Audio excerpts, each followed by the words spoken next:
Go ahead, Sarah. All right, good morning. Good morning. This is the Committee on Parole. We are called to order early this morning at 8:42 for revocation proceedings. My name is Cheryl Renatza, serving as chairman of today's parole panel. My colleagues on the panel this morning, seated to my left is Mrs. Stapleton, to my right is Mrs. Ledoux. We are at Baton Rouge at DOC headquarters. I'd like to have the staff here at headquarters please introduce themselves for the record. Parole Williams. Francis Abbott. Okay, and our first location is in the Balls Parish, and with the officer in the room, please introduce yourself for the record. Hey, I'm Deputy Brittany Sweeney. Thank you, Deputy Sweeney, and thanks for closing that door for us. I appreciate it. You're welcome. And we have before us Mr. VIDRINE. Good morning. Good morning, ma'am. Would you introduce yourself? Tell us your name and DOC number. My name is COBY VIDRINE. My DOC number is 716342. And Mr. VIDRINE, we're here for a revocation decision this morning. So do you have any paperwork there with you? It's okay. There's a form I want you to look at. We're gonna put it up on the screen for you. It's your parole revocation questionnaire, and I want you just to verify if that's your signature. You see that form? Is that your signature at the bottom of the page dated April 26th of this year? Yes. Based on the information and your answers to those questions, when you were administered that questionnaire, you're not eligible for appointed counsel this morning. Is that your understanding? What is that? Appointed lawyer. You're not? No, my lawyer's, he's not present. Right. And based on the information there, you're not eligible for us to appoint you a lawyer. Okay. Are you ready to proceed? Yes, ma'am. Let me acknowledge first, we have some folks that have joined us by Zoom. We have Bridget DeVille, your girlfriend. She wants to speak on your behalf, and we'll call on her at the appropriate time. We also have the parole agent, Ms. Artigo, and she'll be speaking also. First, we're going to go through our interview with you. I'll read the allegations against you. I'll ask you to enter a plea of guilty or not guilty, and then we'll have a conversation about all that. And then we'll hear from Ms. Bridget and then Ms. Artigo. And at the end, if you like, you can make a statement before we reach a decision. You ready? Yes, ma'am. All right. Mr. VIDRINE, you're accused of violating the conditions of your parole, specifically. First is condition number 2, and it states you failed to report as directed for the months of October 23, November 23, December 23. How do you plead to violating condition number 2? Guilty or not guilty? Guilty. Then we have condition. It's cited as 4A. It says on or about September 30th, 23, you failed to refrain from the criminal activity by committing offense of domestic abuse, battery, child endangerment, in violation of protective orders. On January 3, 2024, you were billed in the 13th Judicial District Court under docket 13926, domestic abuse, battery, child endangerment, and violation of protective order. On March 7, 2024, you appeared before the court on a defense filed motion to quash, at which time the court passed the matter without date and dismissed the still active order of protection, which was issued on or about January 28, 2021. In docket 120226, domestic abuse, battery, child endangerment, and simple criminal damage to property less than $1,000. So, sir, how do you plead to violating that instance of condition number 4? Not guilty. Okay. We have then 4B, and it states on or about December 15, 2023, you failed to refrain from criminal activity by committing the offense of possession of marijuana, 14 grams or less, first offense, On January 26, 2024, in the 13th Judicial District Court, you were billed with possession of marijuana, 14 grams or less, first offense. This matter is still pending in the 13th Judicial District Court, and as of March 22nd, 2024, no court dates have been set for this offense. How do you plead to violating that instance of condition number 4? I've been to court on that, and I pled guilty, and they gave me a ticket for $100. They found one joint in my truck. All right, I understand, but so in terms of your parole conditions, how do you plead to violating condition number 4 as it relates to that instance? To the marijuana? You're not guilty. Yes. Yeah. Guilty. All right. Then there's 4C, and it states on or about December 15, 2023, you failed to refrain from criminal activity by committing the offense of speeding, suspended driver's license, and open container, as evident by the Evangeline Parish Sheriff's Office ticket 890543430. This matter is filed under docket 14217-T in the 13th Judicial District, and minutes from February 15, 2024 reflect arraignment is set for July 18, 2024. So how do you plead to violating that instance of condition number 4? Guilty. Lastly, is condition number 10. You failed to make payments as directed, and as of January 8, 2024, you are in arrears $619 towards your parole supervision. So how do you plead to violating condition number 10? Guilty. All right, Mr. VIDRINE, your case has been assigned to me, so I'll take the lead on the interview questions. So you, how long have you been in jail on the parole hold? 6 months. So you were detained December 19th of 20. Yes, ma'am.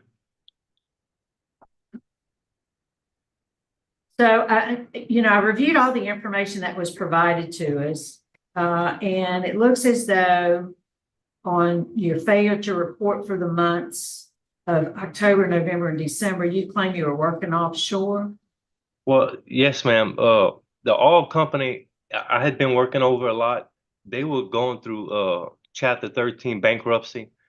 So everything was in chaos. And when I spoke with Miss Jennifer, and she told me I had a warrant, I guess I was put in a position where they're asking me, well, we need you to stay out. I was in a financial, close to $100,000 of debt. I really didn't, know what to do. And I asked her, I said, what can you do? Advise me, what can you do to help me? And I said, well, if I take care of this, if I can get these charges dropped, she said she would speak with her supervisor to see what they could do to lift it. So, I wouldn't lose my job or anything. So that, I stayed as long as I could. And then I got a phone call saying my son was in Children's Hospital. He had to air med him. He was in an accident. So I was in another position with that. So I was forced to come in. And then I came in from offshore. So I do note in the record that you did speak to Ms. Artigo in October, and she told you to report later that month. She gave you a date in October. But you note in the record, I think I saw it in your preliminary hearing, where you knew there were warrants out, so you just stayed offshore. Oh, hold on. She told me that I have to report to the sheriff's department, not to probation and parole. That I was But still, you didn't report on the date, whatever date you did. right, I was offshore. Okay. And so let's talk about the protective order that was issued in January of 21. I do know that, later the judge dismissed it, but tell us about that. I was on drugs real heavy, and I probably deserved what I got. I did a little bit of time over that, and I went to the program, the Stephen Hall substance abuse. I got out. I stayed, I clean, got a job. I was doing good. I didn't know that we had an active protective order because I would have took care of it. She didn't know that. We thought that it had an expiration date on that. That was, and, and we had an issue with child service. Somebody called child services on it, and the lady came over there and you on parole? Yes, ma'am. She even ran us through and never said that we had any kind of restraining order, protective order, or anything like that. Uh, and I'm guessing when I did sign that, the jailer came into the judge at the jail at the parish, and he put it through the guards, and he said, sign this. And that's probably what that was. I signed it and gave it back to him. And it was a So protective you mentioned that you completed the Steve Hoyle program. Was that how long was that program? I did 9 months. You did the long-term program? Yes, You ma'am. remember when that was? When was that? That was right when I was released from 22. 22. You were released in October of 22, so it was just before you were released that you did that? I was released from Bossier City. So let's talk about what happened on December 15th. No, I'm sorry, excuse me. September 30th, 23. The domestic abuse, child endangerment. That morning, Bridget and the kids went to school, and Bridget went to work. And I guess she was aggravated because I came home and it was late, and she was, well, when the kids get off the bus, just make sure you're there. And my son's 14, so I came home a little late, and she was in bed laying down, and we went into the room and we just started arguing and was hooping and hollering at each other. The kids were outside. Right. And I guess they came into the house. And I went to grab me some clothes and knocked the TV off the stand and broke it. And her other son, I guess, got scared and ran outside and called the cops. And Were you intoxicated? Ma'am? Were you intoxicated? No, ma'am. I was fishing. I don't. Who said I was Who said that I was intoxicated? I went to my mom's and I called Bridget and the officer answered, and that was not even in the report. Yeah, it's in the report I'm looking at. It's in the report I'm looking at. And then there was a second television. Of course, they were all your TVs, but there was a second TV that you also punched. And then you struck her on the right side of the face with a closed fist while she was in the bed. I never did that. I never touched her. All I did was grab my stuff and I left. Yeah, so the bruising and redness on her face, how did that happen to be there? I wasn't there. She said she did not have no bruise. She went to the sheriff's department the next day and spoke with the sheriff and to try to get this, because it was just a misunderstanding of everything. I wasn't, you really have to speak with her about that, what happened between her and the officer. I just grabbed some clothes and left. Okay, all right. And what's concerning to me, Mr. VIDRINE, is it's also noted in the record for this particular case that there's some history of a domestic abuse. You're right. I came from a good family. Nobody in my family has ever been in trouble. I worked offshore all my life. I just got hooked on drugs and was running wild. And Okay. just until I got off. I don't need you to explain it to me. I want you to know it is noted in the record that there is a history. So I'm going to defer to my colleagues. I don't have any other questions right now. I will probably, but I'm going to ask my colleagues if they have any questions. I just want to know, how long had you been in a relationship with Bridget? Almost 5 years.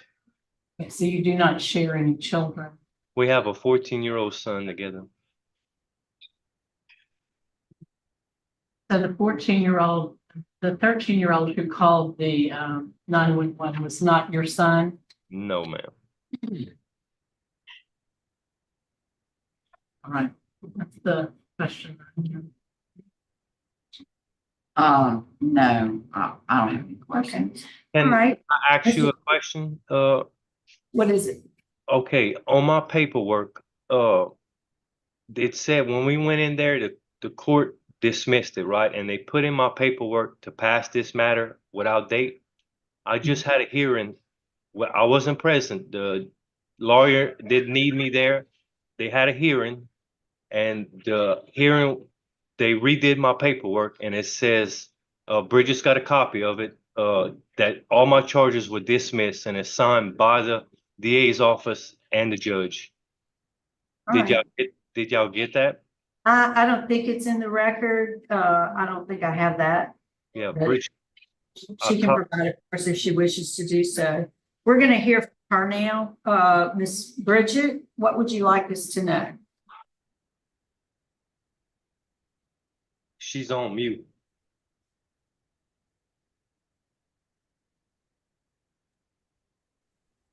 Can y'all hear me now? Yeah. I just wanted to say that me and Kobe do have a 14-year-old child together. And this last time that he has gotten out, he actually bonded with his son and was there for him. He wasn't on drugs. He was clean. He got a job back offshore. And I find that he has grown up and took a lot of responsibility. When our son got in an accident, he did come relieve me from the hospital and stayed with him. And I guess maybe he might have issues dealing with stress or something. And maybe possibly that's why he had an open container. But this is the best this last time that I've ever seen Kobe do, and actually there for his son.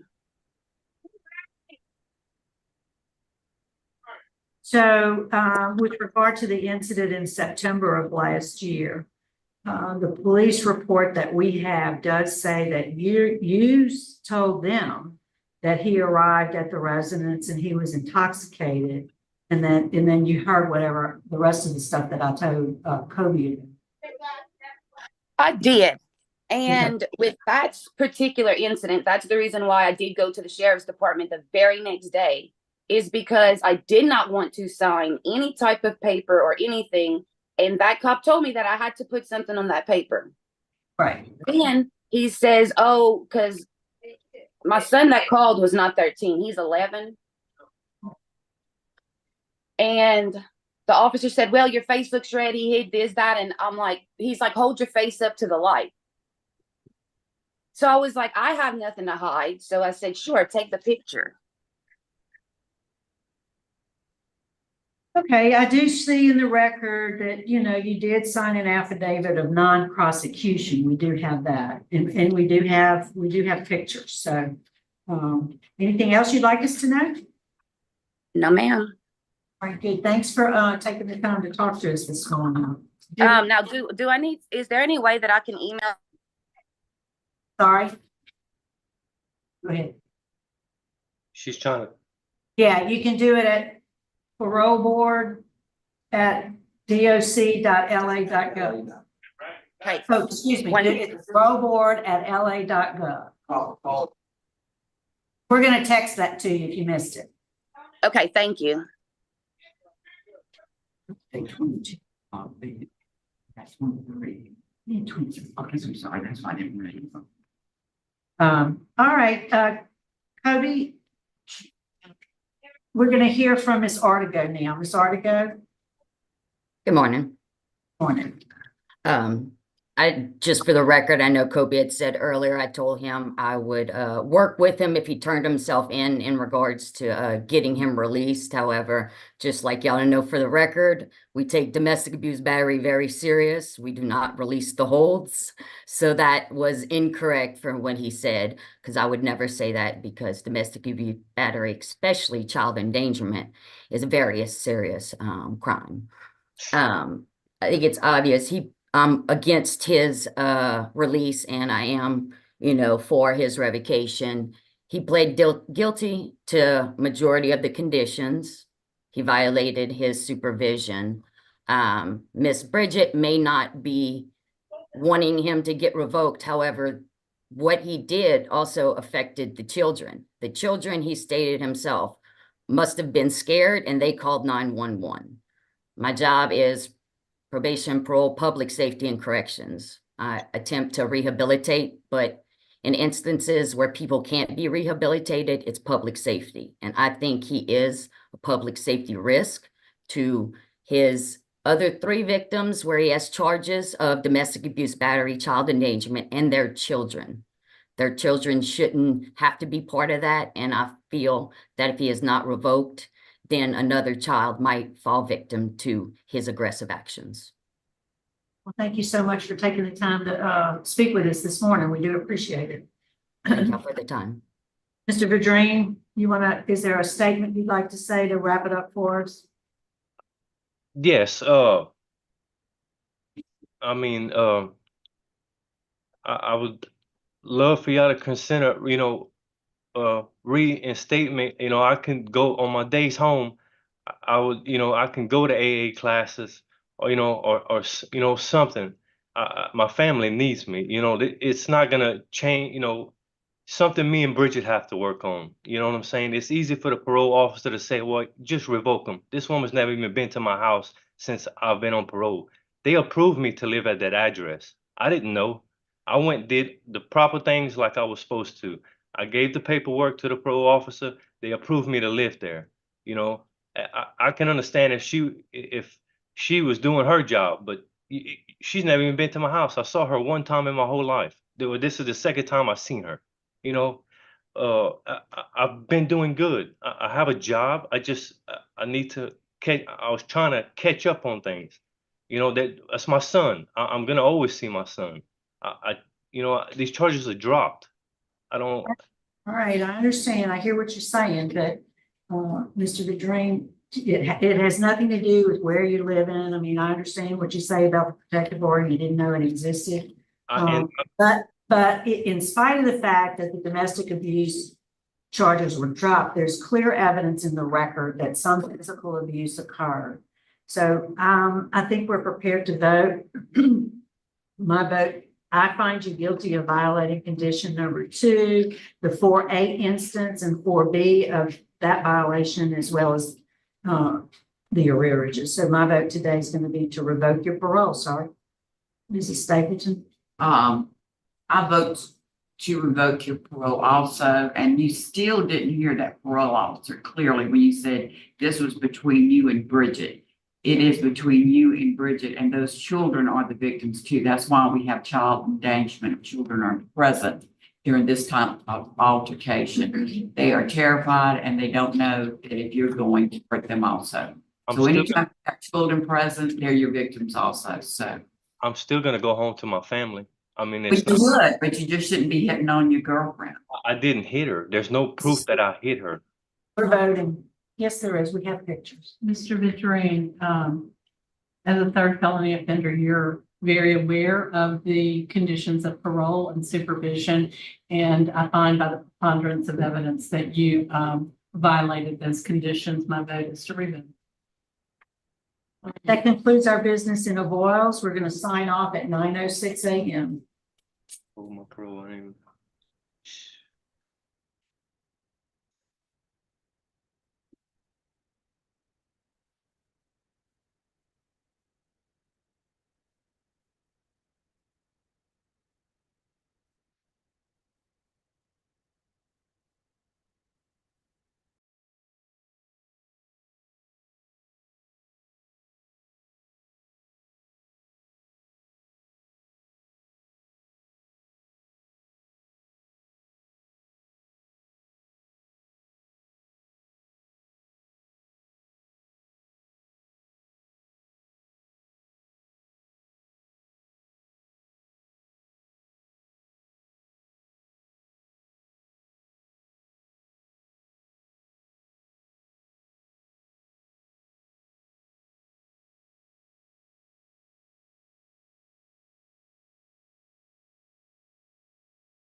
right, good morning. The Committee on Parole is reconvening at 9:16 a.m. on June 6, 2024, and we are at St. Tammany Parish Jail. Let me ask the officer to please introduce himself for the record. Corporal Jonathan Lott. Thank you, Corporal Lott, for accommodating us today. We have before us Mrs. Patrick. Is that you? Yes, ma'am. Introduce yourself. Tell us your name and DOC. My name is Patrick DRAWDY, DOC number 561293. Sir, that's what I have. My name is Cheryl Renatza, and seated to my left is Mrs. Stapleton. To my right is Mrs. Ledoux. We're here for a revocation decision this morning. We're going to put a form up on the page, a parole revocation questionnaire, and I need to ask you to verify if that's your signature on that page. You see that? Is that your signature at the bottom, dated March 4th? Yes, ma'am. Okay. Mr. Drawdy, based on the information in that questionnaire, your responses to those answers, you're not eligible for us to appoint a lawyer for you today. Is that your understanding? Yes, ma'am. So you're ready to proceed with the revocation proceeding? Yes, ma'am. Okay, I'm going to read the allegations against you, after which you'll enter a plea of guilty or not guilty. Then we'll have a discussion about your plea. So you're accused of violating your parole conditions, specifically number 3, and it states on or about January 27, 2024, you absconded supervision in that you moved without permission from your approved residence. The whereabouts were unknown until you were located on January 30th, 2024, residing at 33 Holly Crest Drive in Covington. How do you plead to violating condition number 3? I plead not guilty. Okay, we'll talk about it in a minute. So not guilty. You're going to make a statement? Uh, Well, not yet. I'm Yeah, I'll asking. wait. So your option is guilty with a statement, not guilty with a statement, or not guilty with a statement. I'll just plead not guilty and I'll wait till we discuss it. Okay. Then there's condition number 4, and it states on or about January 26, 2024, you engaged in criminal activity associated with people known to be engaged in criminal activity and failed to refrain from the illegal use of drugs or alcohol, as evidenced by your admission on January 26, 2024, to obtaining and ingesting methamphetamines and marijuana. The ingested illegal narcotics caused you to overdose on the morning of January 26, 2024, and were found unresponsive on the floor of your bedroom by your roommate. You had to be given CPR and then administered 2 milligrams of Narcan by Medical 31 of the St. Tammany Fire Protection District 3 EMS to be revived. How do you plead to violating condition number 4? I plead guilty to that. Okay. Then there is condition number 7. You failed to truthfully and promptly answer all questions directed to you by your parole officer on January 30th, 2024, after being located residing at the 33 Holly Crest Drive, Covington, Louisiana. You were asked where you were staying from January 26th until January 30th, 24. You stated you had been staying at your approved address, 60440 Highway 434 in Lacombe, which was verified to be a lie by both your roommate and your landlord. You further stated that your roommate let you into the residence after returning from the hospital, but was discovered you climbed into the residence via an open window. So how do you plead to violating condition number 7? I'm not guilty. Okay, not guilty. Condition number 9. By absconding good time supervision, you failed to allow the agent from the Covington District of the Probation and Parole Office to visit you at your residence or place of employment at any time. How do you plead to violating number 9? I'm not guilty. Last is condition number 10. You have failed to make any payments to your supervision fees and are currently $126 in arrears on said fees. How do you plead to violating number 10? I'm not guilty of that either, ma'am. Okay. Also joining us is your parole officer, Mr. Steve Early. We're going to call on him for his comments once we complete our interview with you. Your case has been assigned to Mrs. Stapleton. Would you answer questions? Good morning, Mr. Drawdy. Ma'am. We're here about your revocation. You said on the first one that you were not guilty with a statement that your whereabouts were known for those 3 days that your parole officer signed. Can you explain that? Okay, man, this like right here in number 4, it states on the 26th is whenever everything took place. Yep. So in number 3, it says on or about the 27th. I was scouted. The 27th was a Saturday. I have 3 business days to notify any change of residence, which I did on that Monday. Everything happened on a Friday. So they're saying that they didn't know where I was at over the weekend. Well, there's no way for me to the probation and parole office is closed on a weekend. I don't have any, and during this time I had a change of probation and parole officers. So at the time I didn't have Steve's number to be able to call him, but on that Monday I did call to notify of a change of address like I was supposed to. And I'm supposed to be allotted 3 business days, which let's see, Monday would be the first business day. That would be the 29th. And then on the 30th, they was arresting me on the 2nd business day. So I was never given a full 3 business days to notify anybody of my change of address. I was arrested on a Tuesday.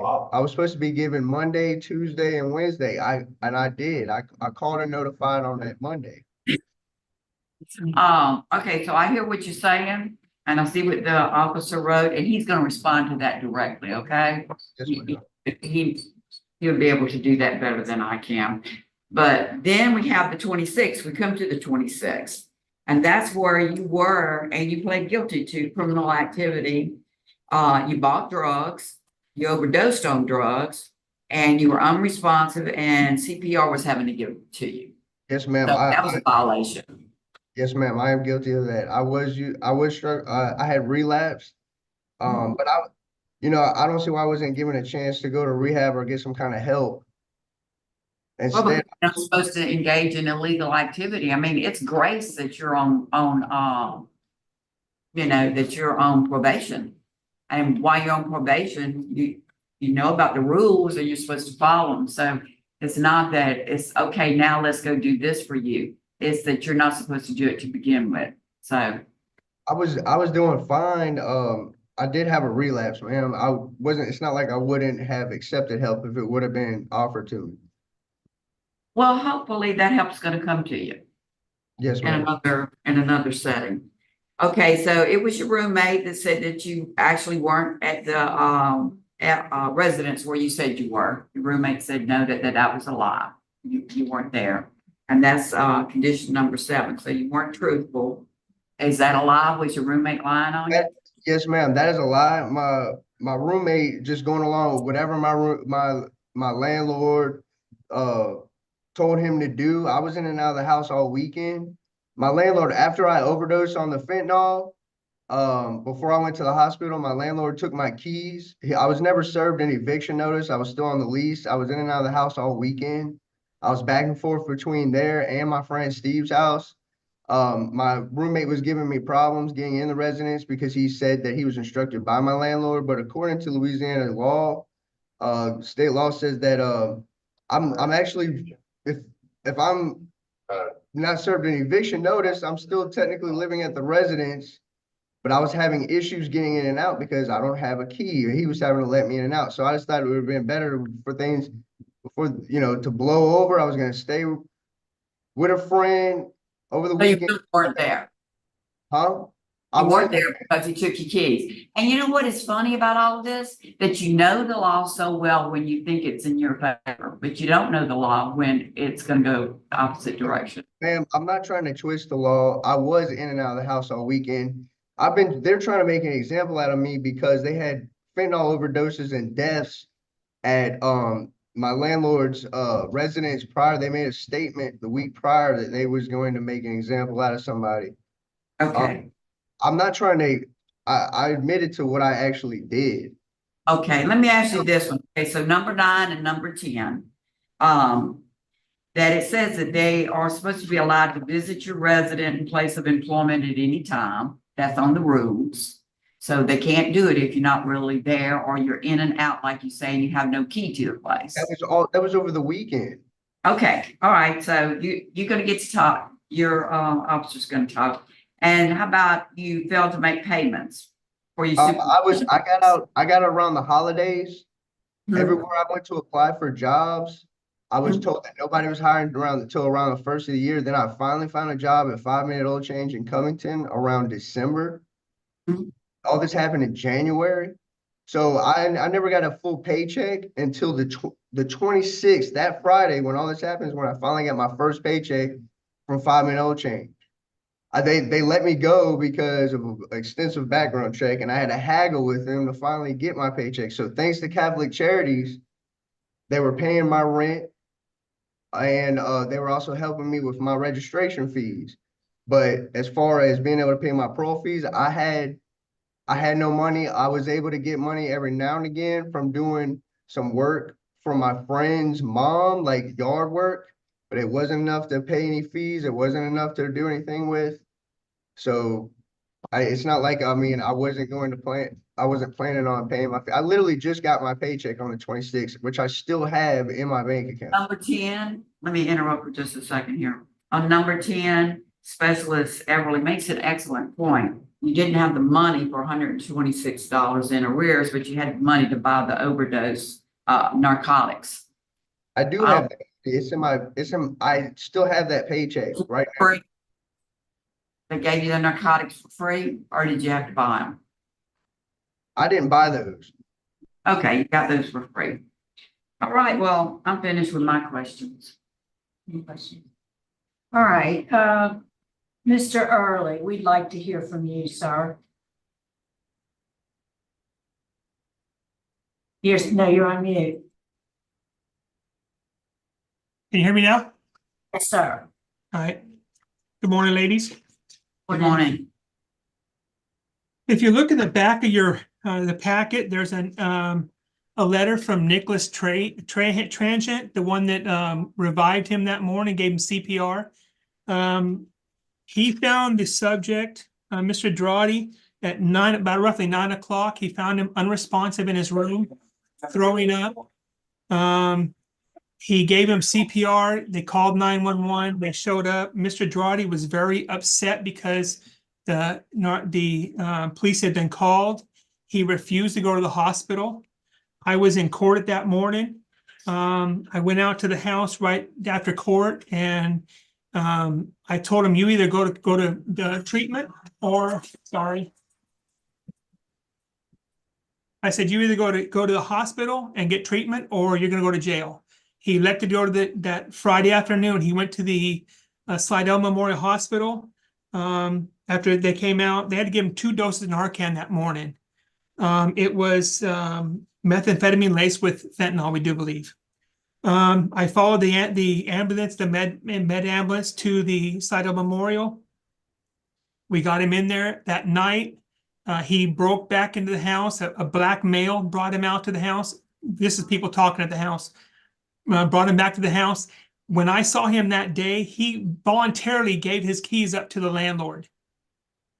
We were talking. He was still throwing up black mucus while we're trying to do a drug screen on him. He admitted to using methamphetamine with fentanyl. We followed the ambulance, and then that night he disappeared. I was calling every day trying to find out if he was back. He never came back. He did come back. He climbed in Nicholas Transient's window, and he knocked some stuff off the window and marked the wall up when he got back in. So that's why he didn't have keys. He gave them to the landlord willingly. Why would I give my keys away willingly? No, Mr. DRAWDY, this is Mr. Early's time to speak. That's fine. Anyway, we didn't know where he's at. I got a phone call. I said, is he back? I didn't know where he was at. I got a call from the sex offender registry in St. Tammany Parish that said he's at 33. Right then he was at 33 Hollycrest. We went there, we found him there, we arrested him, put him in jail. He was very angry when we arrested him. He said he had 3 days, not with probation and parole. You have to tell me where you go, when you go. So we found him at that residence. That was Friday night, Saturday night, Sunday night, Monday night. So Tuesday was 5 days. So for 96 hours, he was missing. I was calling hourly, trying to find out, daily, trying to find out where he was at. I was looking through his phone when we found him that morning, that afternoon on the 26th. He was very angry. He was cursing at Nicholas for calling police to come out to the residence. He was unresponsive. I told him, I said that you're lucky you're alive. Had he not done that and called 911, you'd be dead. We found him residing in a different residence where he shouldn't have been. Then he hasn't paid fees. I don't know what more to say. I think that's plenty. We appreciate your, thank you so much. Mr. Drawdy, before we vote, is there a brief statement you'd like to make? Yes, ma'am. Regardless of how I feel or how my parole officer had felt or how it's basically what this boils down to. It's basically his word against mine. What we need to look at is the facts. And Okay. that's what we do, sir. We have all kind of documentation and facts in our record that we have. This Nicholas Trahan, where he's not even here anymore, because while I was locked up, this guy tries to. That's irrelevant. That's irrelevant. We have the reports from medical people who gave you attention, who gave you medical assistance. We have That's all those fine. reports, I sir. admit that's Okay. fine. But Right. what does it have to That's do the with issue. my revocation? We are prepared to vote. Mrs. Stapleton. Sir, I revoke you on rule violations 3, 4, 7, 9, and 10. Mrs. Ledoux. Based on the preponderance of evidence, my vote is to revoke your parole. Sir, you're a third felony offender and you know the rules. Yes, ma'am. Mr. Drawdy, you pled guilty to violating condition number 4 based on the information contained in the record. The evidence presented by Mr. Early also finds you guilty of conditions 3, 7, 9, and 10. So based on your guilty plea and the evidence in the record, I also vote to revoke your parole. Good luck to you, sir. Today your parole's been revoked. Thank you, Mr. Early, for spending some time with us this morning. We do appreciate it. You were trying to be going. All right, thank you. That concludes business at St. Tammany. We're going to sign off at 9:34. Thank you. Y'all have a good day.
Good morning.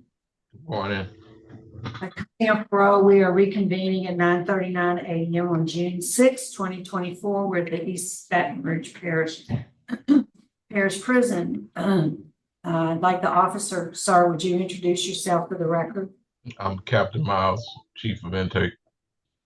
All right, thank you, Captain Miles, for accommodating us today. Yes, ma'am. Before us, Joshua Singleton. Mr. Singleton, good morning. Would you introduce yourself? Tell us your name and DOC number. Joshua Singleton, 752229.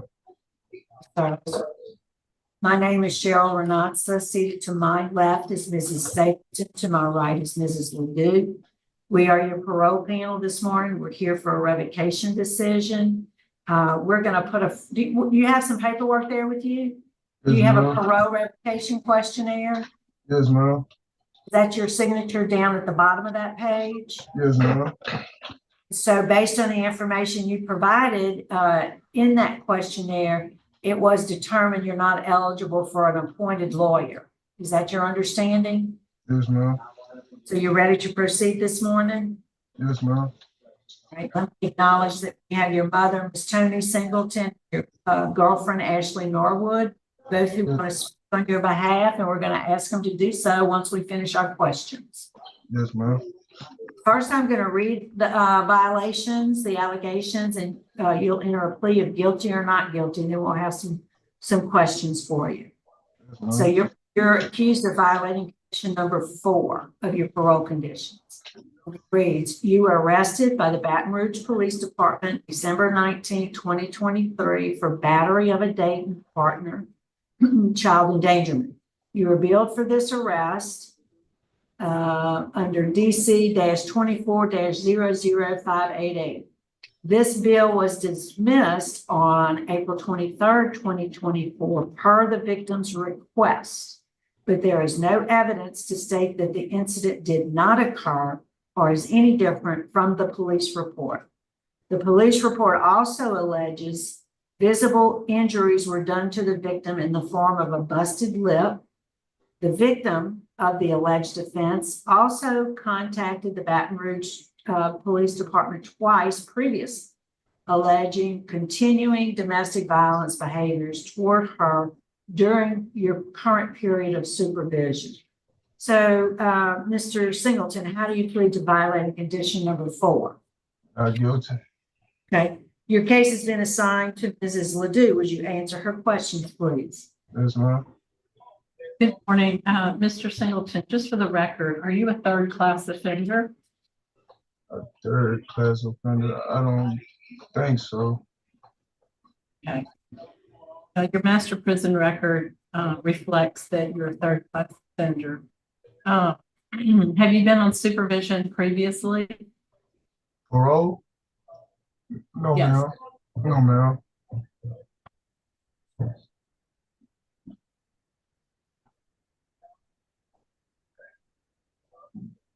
So, Mr. Singleton, you had actually 2 instances where police were called. There was one that it was only a police record that you went to an ex-girlfriend's house and wanted to stay there because she said you knew that you were going to be in trouble for the domestic abuse battery.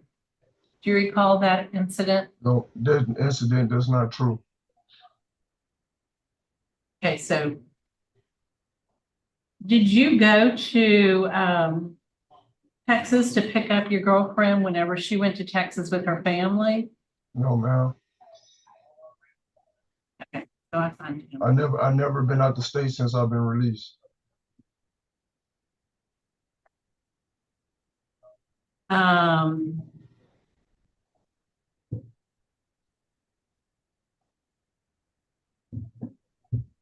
So you did not have a problem when you had the domestic abuse battery charge. Did you feel like you were going to go back to prison?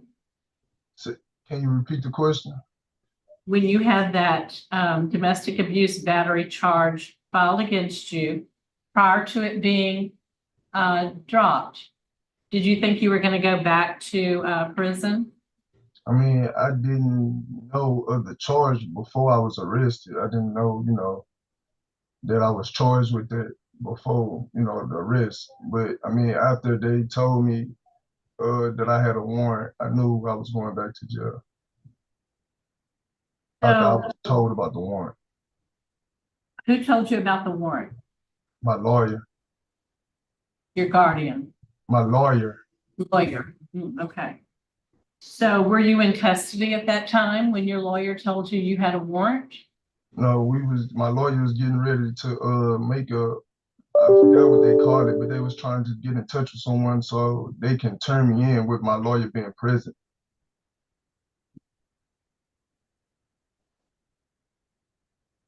So why would they have a warrant for you if there was no evidence that you did anything? A warrant, I mean, the police said the police was called, so I guess that's why they had the warrant. So why was the police called, you think? Due to, I can't say why, but Who called the police? I guess Ms. Norwood. And why would she call the police if nothing happened? Well, nothing physically happened, but we did have an argument. Well, I have arguments. I don't call the police. I think that the police was called. I feel just because I think she knew that I was on parole, that's why she called the police. Because she knew that I probably would get back, I would get in more trouble by her or calling the police and I'm going back to jail by me being on parole. So you're.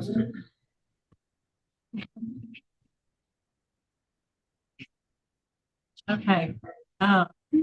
I'll listen to what everybody has to say. Do you have any questions? Sir, I'm just reading from the statement that you went to an ex-girlfriend's house because you said you needed a place to stay, and that the second police report details how the subject was staying with an ex-girlfriend, not the address of record. And then 2 weeks later that he began kicking on the door when she asked him to wake up. The subject reportedly fled from the address after she called because he was aware of the domestic abuse warrant out for him.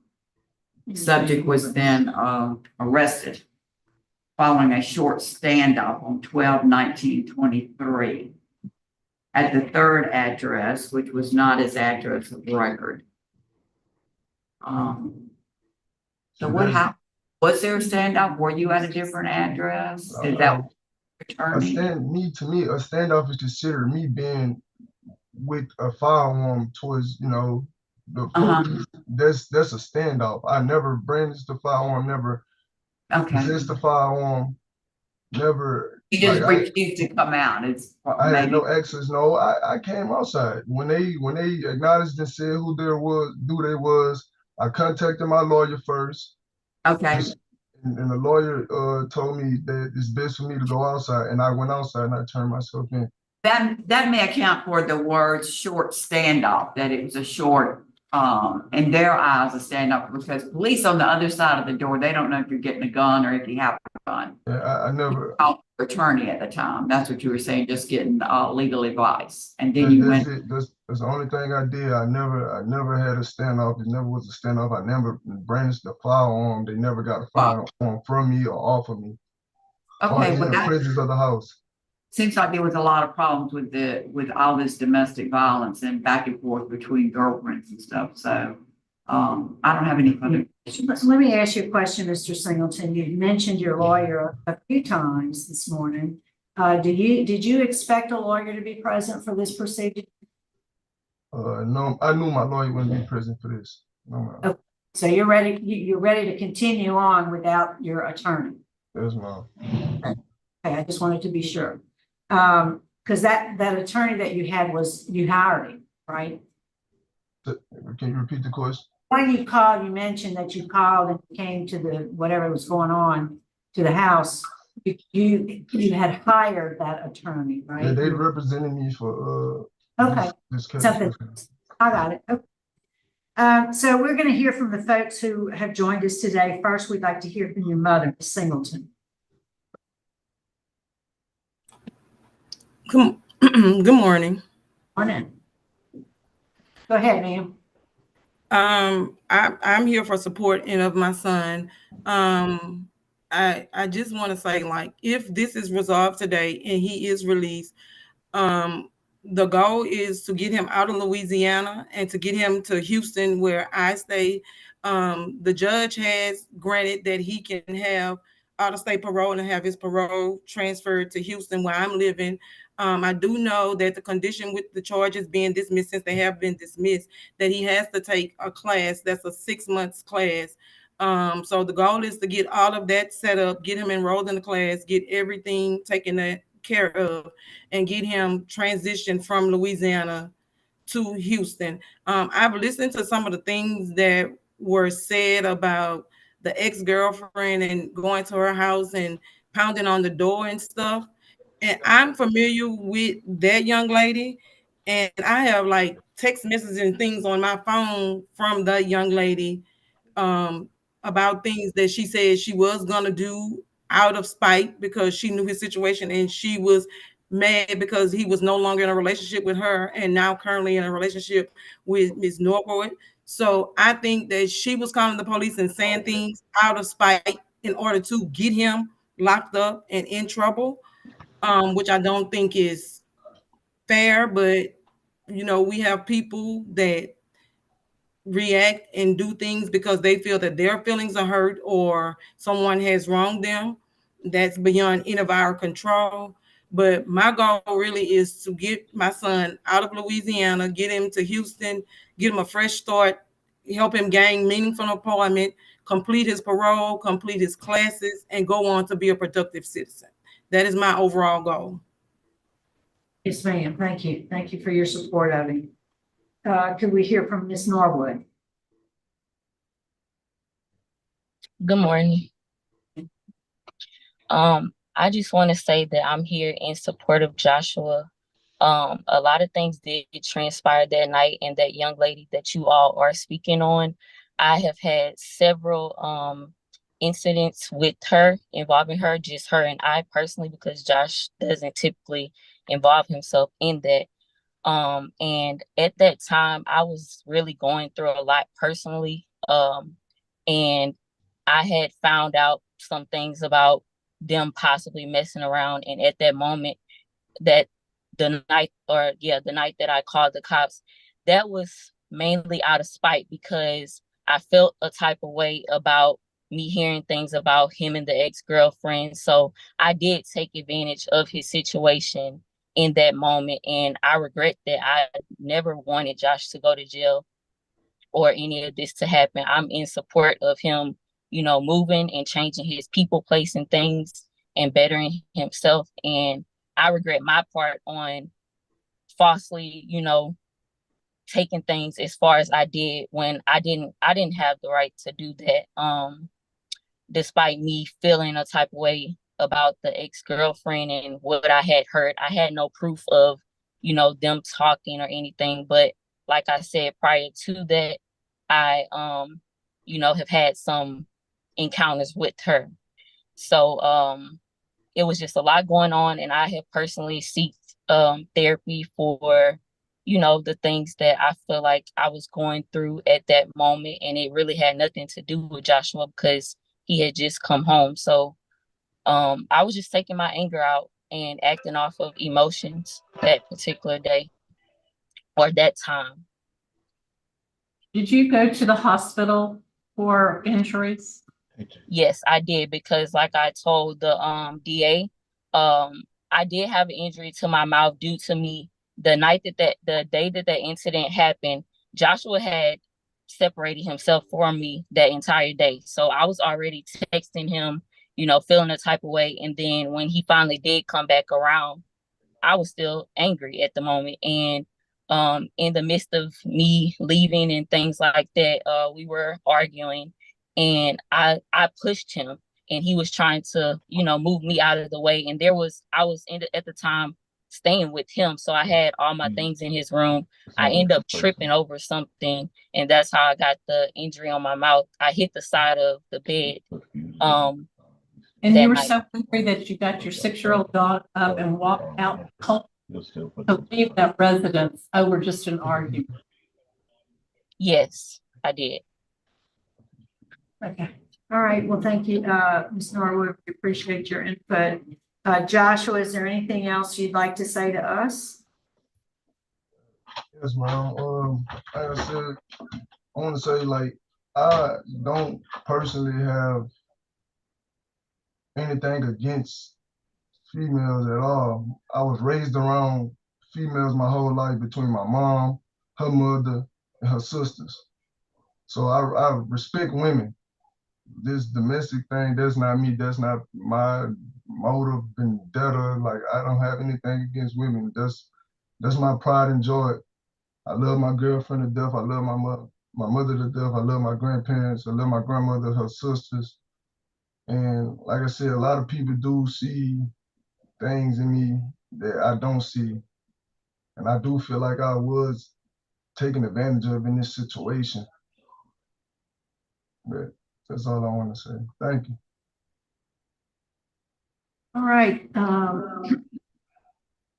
I think we are prepared to vote. Mrs. Ledoux? Mr. Singleton, based on police reports and all the notice that I have on this, without any conflicting evidence other than statement, my vote today is to revoke you. I find that there's a preponderance of evidence that a physical altercation took place, and my vote is to revoke. Mrs. Stapleton? I concur, and I do hope that there is a domestic violence course that you can take, whatever jail you're at, because you need it and it'll do you good.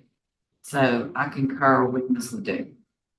And my vote is the same, Mr. Singleton, to revoke and ask that you take advantage of any program opportunity that you can while you're there. So today, sir, your parole's being revoked. Good luck to you, sir. So I have a question. What is that? Do I get all my credit as far as I've been in jail for 6 months and I have 3 months street credit? I'm supposed to have 9 months credit. Right. I can't answer that. It's a DOC question because we don't calculate the time. So your classification there could probably help you get in touch with them. And I do want to let you know that you need to be, if your intention is to go to Houston, you need to start now on the Interstate Compact Agreement.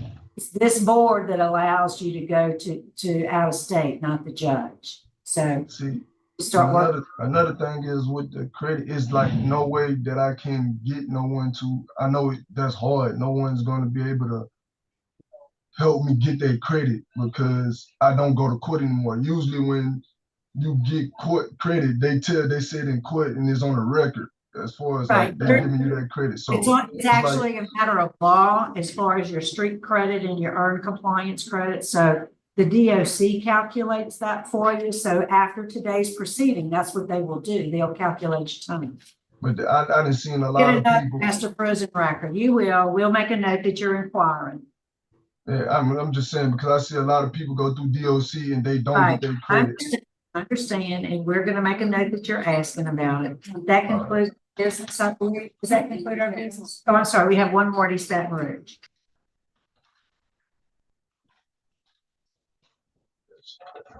You done? Yeah.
And his attorney is here. Okay. Good morning. Committee on Parole is reconvening. We're still, I believe, at East Baton Rouge Parish. And we're ready for our next case.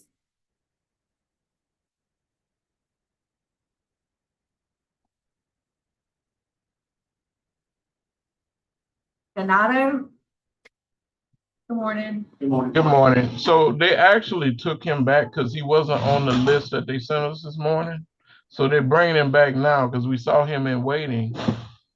Okay, well, thank you. We appreciate you that. So Yeah. how long do you think it'll take to bring him up? Maybe 5 minutes. Okay, that's They're in fine. the process of getting him. Sorry. The list they sent this morning for the Zoom, he wasn't on there. That's why we took him back. Okay, well, we appreciate you going back to get him. Thank you. Yes, ma'am. Sorry about that, please.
All right, good morning. Sir, would you introduce yourself? Tell us your name and DOC number. Y'all are still on mute. Okay. There we go. There we go. Donato Gentile, and I don't have a DOC number. I don't have a prison sentence. I tell you what, let me see. I'll get some other information from you. You have,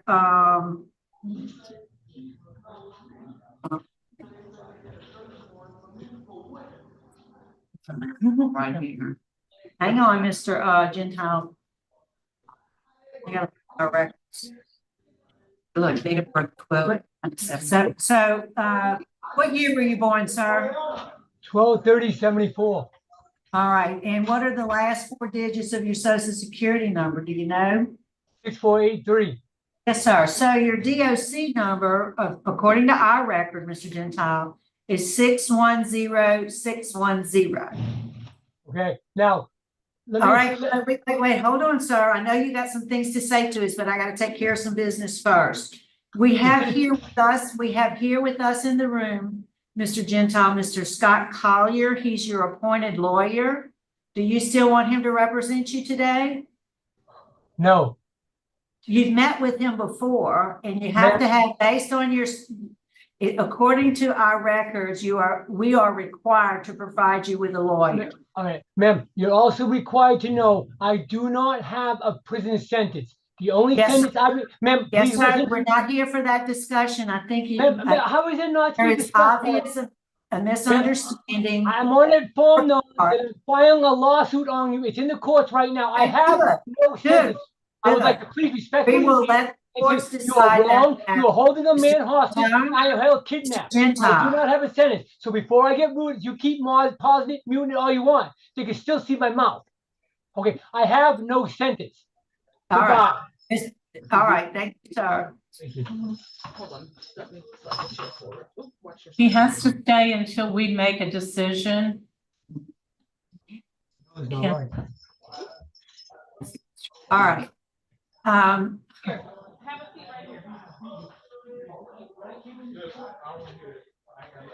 All right, ma'am. Yes.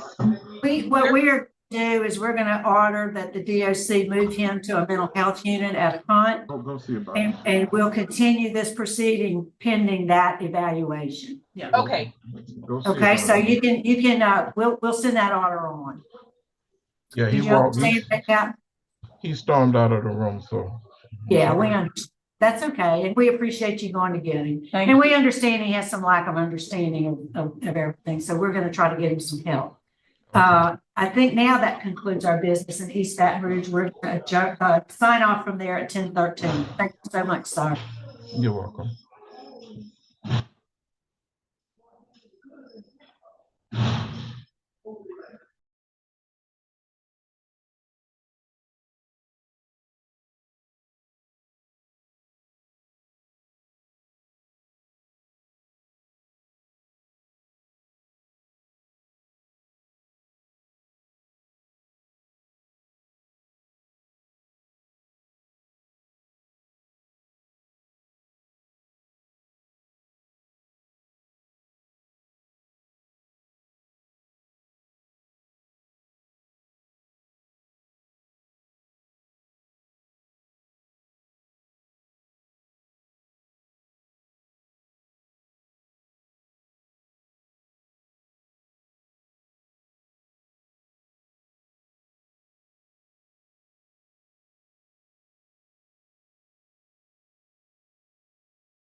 Good morning. Morning. Parole is reconvening at Elaine Hunt Correctional Center. Today is June the 6th, 2024. It's 10:23 a.m. Would the staff there at Hunt please introduce yourself for the record? Good morning, Donnie Bartolow, Ward. Christy LeBlanc, classification. Joe Buttress, Assistant Warden. All right, thank you all for accommodating us today. Good morning. Let me introduce my colleagues seated. My name is Cheryl Renatza. Seated to my left is Mrs. Carolyn Stapleton. To my right, Mrs. Jerry Leduc. We are your parole panel this morning, and I believe we have Marcus. Is that you? Yes, ma'am. Good morning. Morning. Would you introduce yourself? Tell us your name and your DOC number. My name is Marcus Byes, 461483. All right. Mr. Bias, you know the process. This is a rehearing for you, is it not? Yes, ma'am. Okay, so you know the process, so we'll just jump right in. Did you have a guest there with you today? Yes, ma'am. I have my family. I have my niece, my mom, my fiance, my sister, and my brother. All right, do we have, okay, let me see. Do we have that list?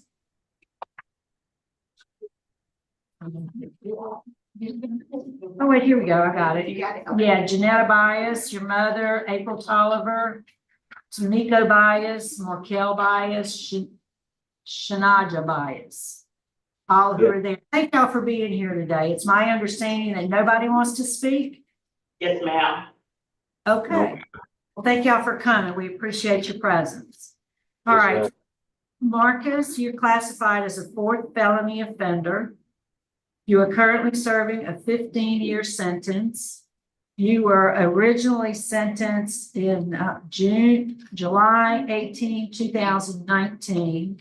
Possession of a controlled dangerous substance, 2 years. Possession with intent to distribute, 10 years. Transaction proceeds, drug offense, 10 years. Possession with intent to distribute methamphetamine.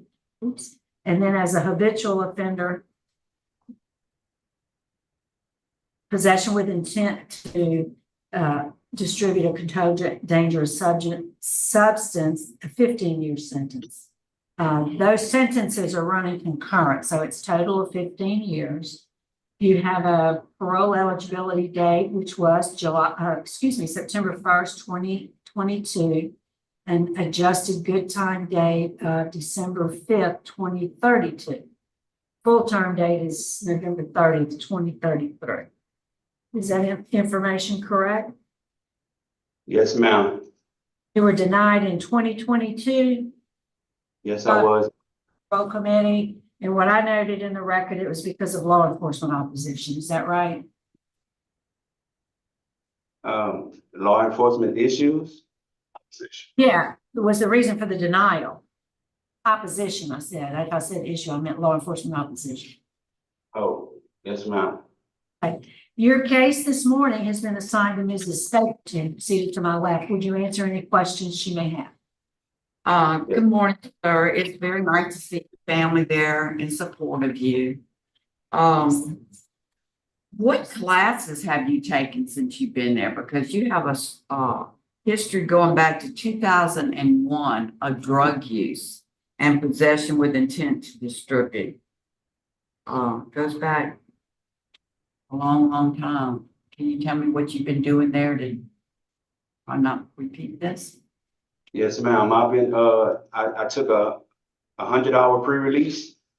I took anger management, cage and rage, living in balance, part 1 and part 2. I got my high set. I got core. I've got field safety, job life skills, express employment, professional, certified. I have the student of the month certificate. I have Malachi dads, inside out dads. And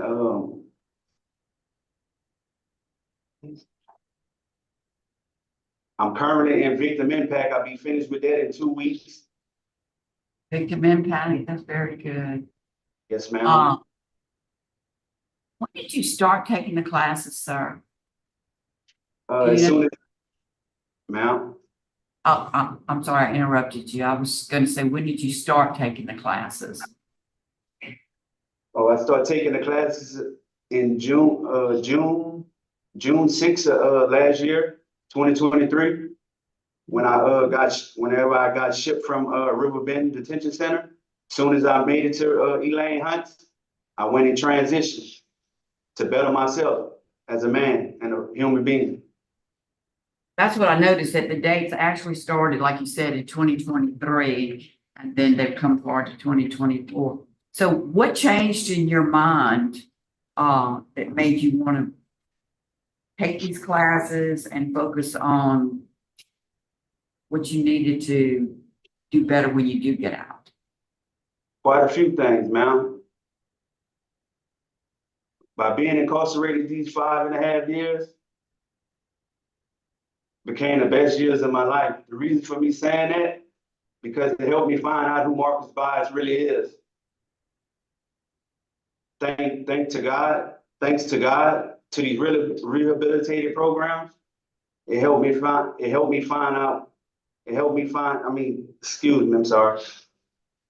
It helped me figure out what type of person I really am.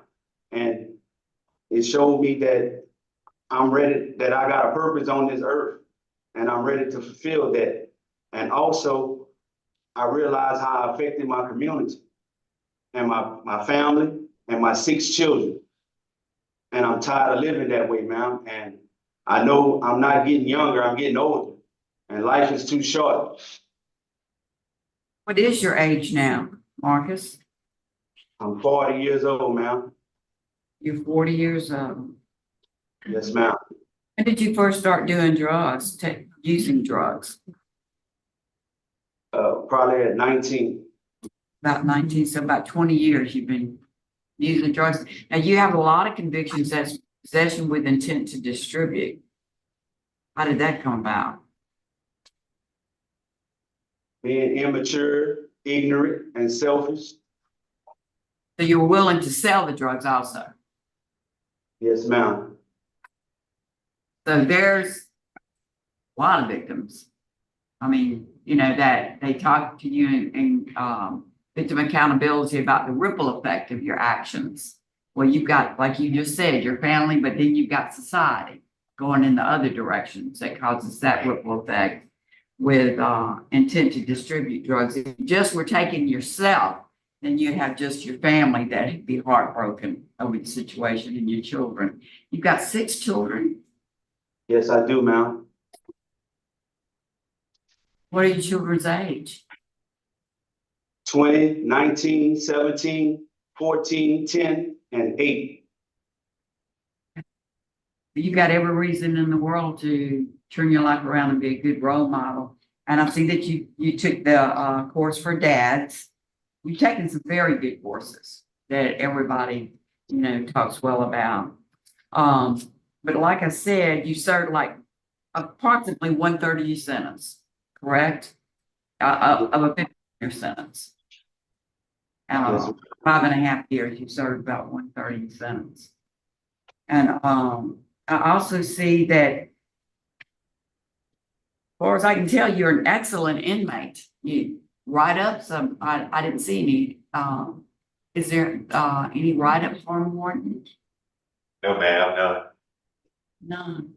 What would you say about him there? Yes, ma'am. I mean, like he's told y'all, he's done a lot. He hit the ground running when he got here in March of 23. And I'm kind of surprised. I don't know how he found the time to complete all those classes in the short amount of time he did. So he had to been taking multiple classes at the same time in order to accomplish that.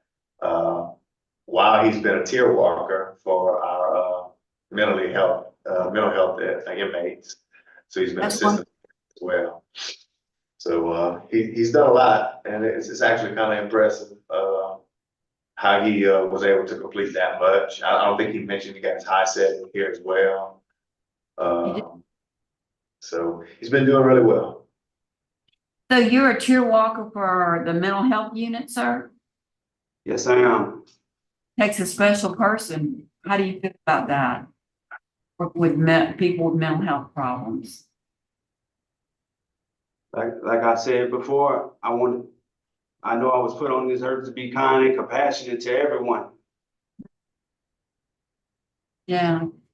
Well, like I said, it takes a special person with a unique set of skills to and a purpose in life to work with people that are mentally ill. It really does. So that ends my questions, and I'll pass it over to whomever would like to speak. So, Jen? I don't have any questions. Okay. I want to congratulate you, Marcus. Just this year, you got your high set. Yes, ma'am. Thank you.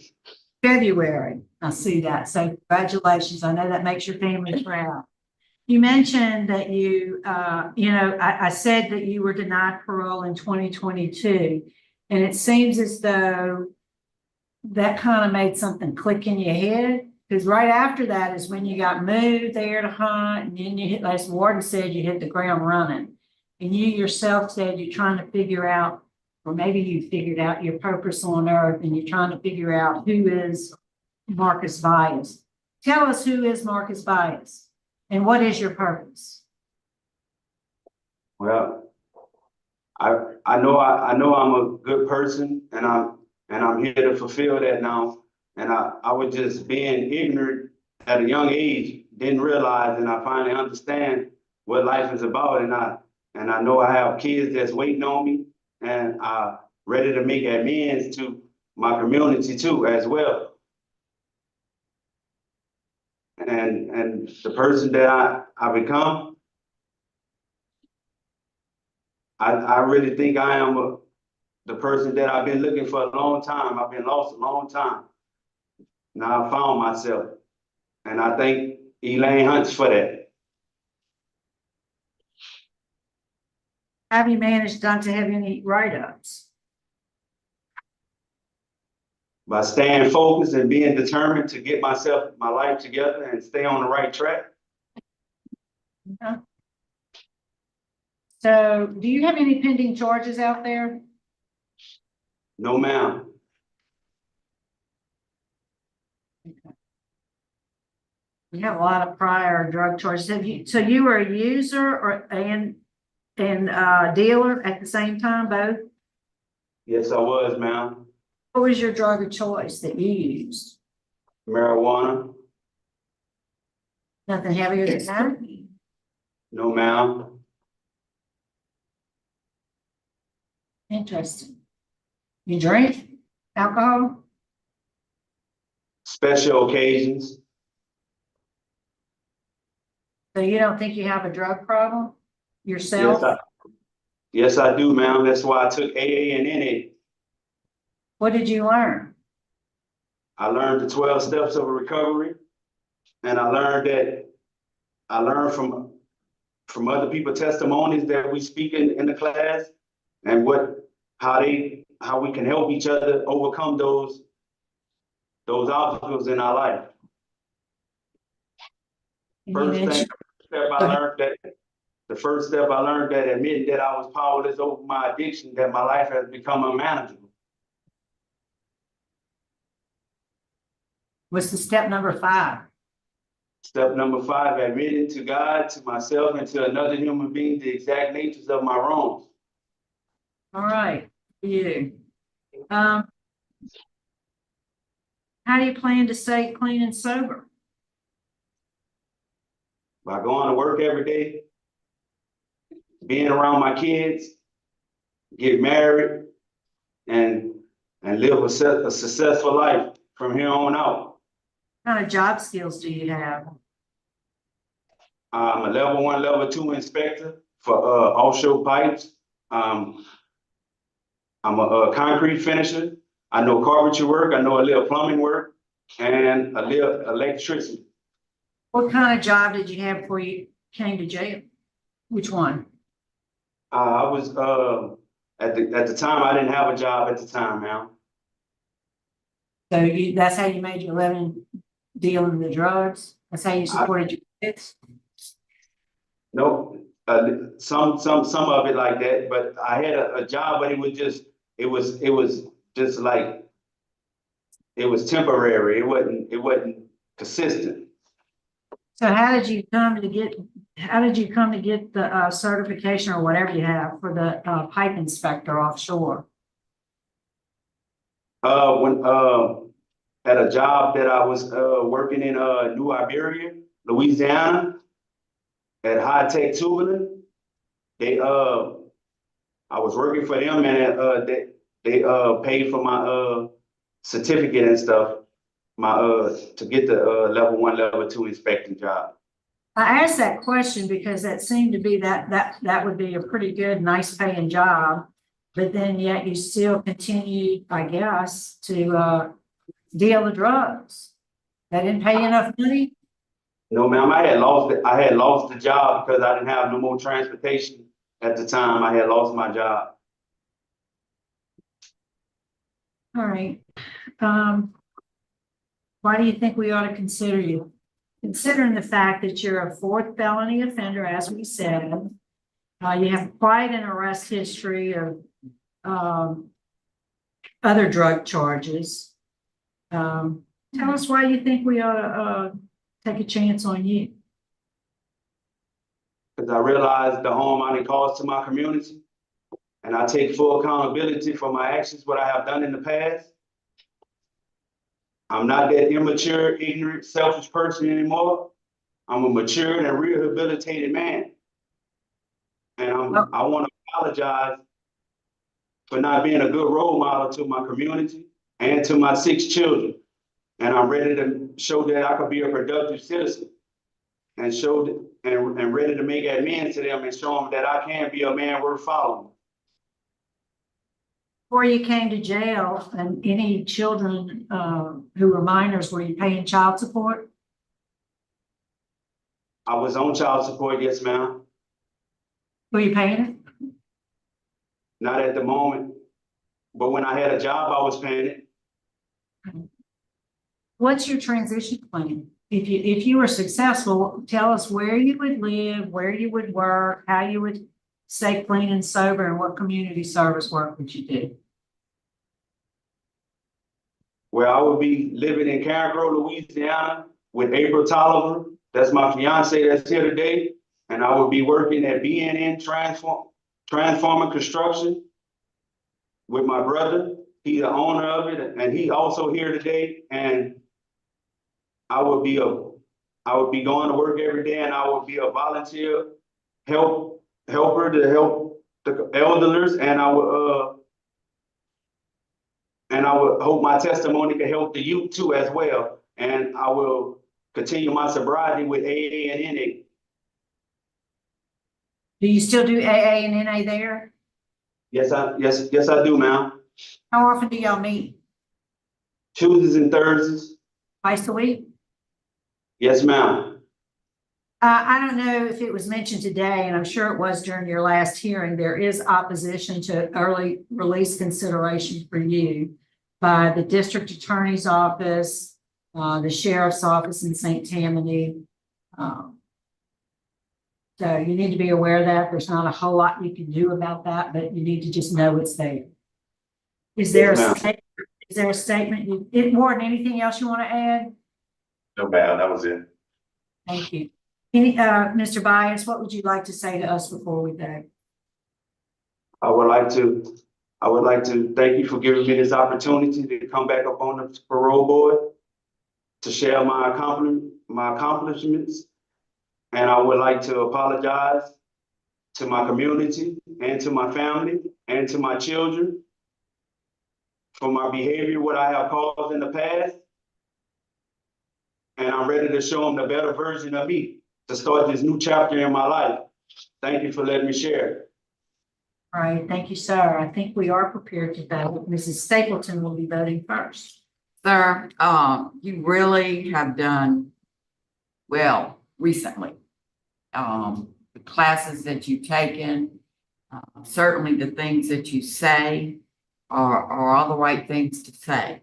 Like I said, you're this is what This is what I wrote down. You're an excellent inmate, but you've been a danger to society. You've served basically 1/3 of your sentence. I think you're on the right track in a lot of ways. I think you're on the right track.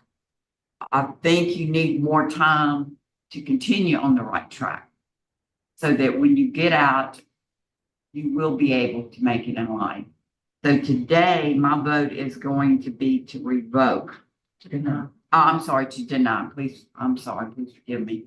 To deny based upon your extensive criminal history and law enforcement opposition. Ms. Ledoux? Mr. Bias, so many positive things have been said today. So much hard work on your behalf. There's so much going in your favor. The biggest problem I have is that this recent change, which you have excellent history of conduct while you've been in prison, but I want to see a little bit more time. I'm encouraging you to write back. My vote is going to be to deny, but I don't think if you write back that there would be any reason to hold you if I were on the panel. So, but my vote is to deny today. All right. Mr. Bias, it seems to me that when you met a panel in 2022, you may have been given some guidance as to what you needed to do. It seems to me that you've done that. I would vote to grant your parole based on your conduct since you've been there at Hunt, your record, the hard work that you've been doing, the fact that you got your GED recently, worked really hard. But I would grant only after you complete a transitional work program for a period of time. However, you've received 2 votes to deny your parole and 1 favorable vote, but today the outcome is that your parole's been denied. Keep doing what you're doing, sir. You'll be eligible, as you know, to reapply again. So I encourage you to do that. Yes. Absolutely. Good luck to you, sir. Ma'am. Yeah.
All right, good morning. Mr. Menard, Yes, ma'am. I'll take that.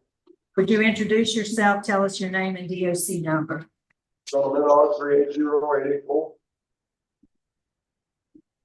Yes, sir, Mr. Menard. My name is Cheryl Renanza. Seated to my left is Mrs. Stapleton, to my right, Mrs. Ledoux. Let me acknowledge the folks that are here with us there at Hunt. You have your mother, Mrs. Griffin, your stepfather, Mr. Griffin, and your brother, Glenn. On Zoom, we have the Parole Project, Mr. Kerry Myers, your fiance, Nicole Abear, and Michael McDaniel, a friend. Mr. Myers, Ms. Abear, and Mr. McDaniel want to speak on your behalf, and at the appropriate time, we'll ask them to do so. First, I'm going to read some identifying information into the record, ask you to confirm it, and I'm going to turn it over to Mrs. Stapleton. Your case has been assigned to her. She'll take the lead on the interview. We'll finish it. We'll get the warden's input, then we'll hear from the folks that indicated they want to speak. And if you want to, you can make a statement before we go. Okay. Mr. Menard, you're classified as a second felony offender. You are currently serving a 53-year sentence. You were sentenced in July 1997, unauthorized use of a motor vehicle. You received a 3-year sentence, and you were on probation. That was revoked for a new felony conviction for which you were sentenced in September of 1998. That was armed robbery. You received a 50-year sentence, and those are running consecutive. So it's a 53-year sentence. Parole eligibility date was March 14, 2024. Your good time date is August 16, 24. Is that information correct, sir? Yes, ma'am. All right. Would you answer Mrs. Stapleton's questions? Mr. Menard, I read, you were like 17 when you had the first offense, the, unauthorized use of a motor vehicle, which actually, according to the police report, it was a stuff you stole it. Is that correct? You and a friend? Yes, ma'am. Yes, okay.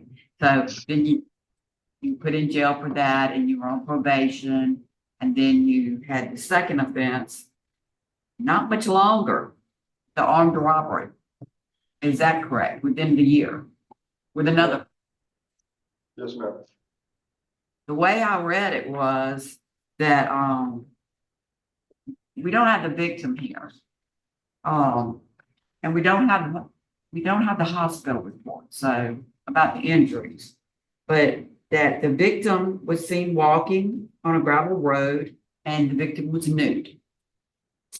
The victim was he was a victim of battery, and that brass knuckles was used on him and he was kicked. That his clothing and his shoes and his wallet was taken, and that at first you denied having anything to do with it. Then later, you did give a second statement reflecting that both you and Romero took part in the crime, and both of you were booked on the charges. Is that correct? Yes, ma'am. So, what were the injuries on your victim? Do you know? An earring was knocked out of his ear. That's all that I know Oh. So with brass knuckles, all he got was an earring knocked out of his ear? of. He had a knot on the side of his head where he was hit with the brass knuckles. Okay, what about the kicks? He had bruising. Bruising? Yes, ma'am. No other damage to his face or anything? No, ma'am. So why was he naked? His clothes was taken off of him. Y'all told him to take his clothes off? Was that to give y'all more time to get away, something like that? Or bond? It just seemed like they were stupid. I understand. Thing to do, huh? Yes, ma'am. So let me ask you something now. So we're looking at an 18-year-old and you've been in jail all of this time. Tell me what is 26 years of incarceration. Is that correct? Yes, ma'am. 26 years. So what is different in your life now than when you were 18 years old? Because you're now, what, 45, something like that? 45. Tell me what you learned that you now that makes you a different, better person. It's my way of thinking. 3 years ago, when I went through the RDAP program, I learned that you could change the way you think. And I was going at life so wrong. It was all about what I could get out of life, not what I could give life. And now the way I look at it is what I could do for others and how I could help other people. I'm no longer the same selfish person I was. It was all about what I.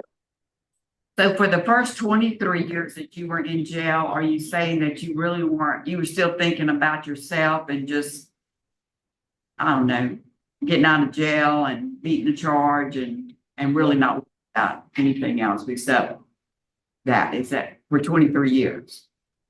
Well, not for the whole 23 years. I mean, RDAP's the main program that helped. Hard hat, you said? I'm sorry. Program. Oh, it's the drug abuse program, sir? Yeah, and you took that 3 years ago, is that right? And then that really stuck with you, the things that they said. And how long is that program? It's 45 days. Oh, 45 days. And so since that time, what have you done in jail differently for the past 3 years? Since that time, I've been a mentor in the program. Okay. Anything else? No, ma'am. There's a few times the institution needed trustees and I'd go to work. But I'd always go back to the program as a mentor. Okay. And what does a mentor do? We just, our job is in the program helping other guys with addictions. Okay. How you have the same unit as them and you spend 24 hours a day, 7 days a week with them. So was it addiction that caused you to steal that car and then beat up that guy? Were y'all on drugs during that? Because it didn't say that in the report. I didn't know.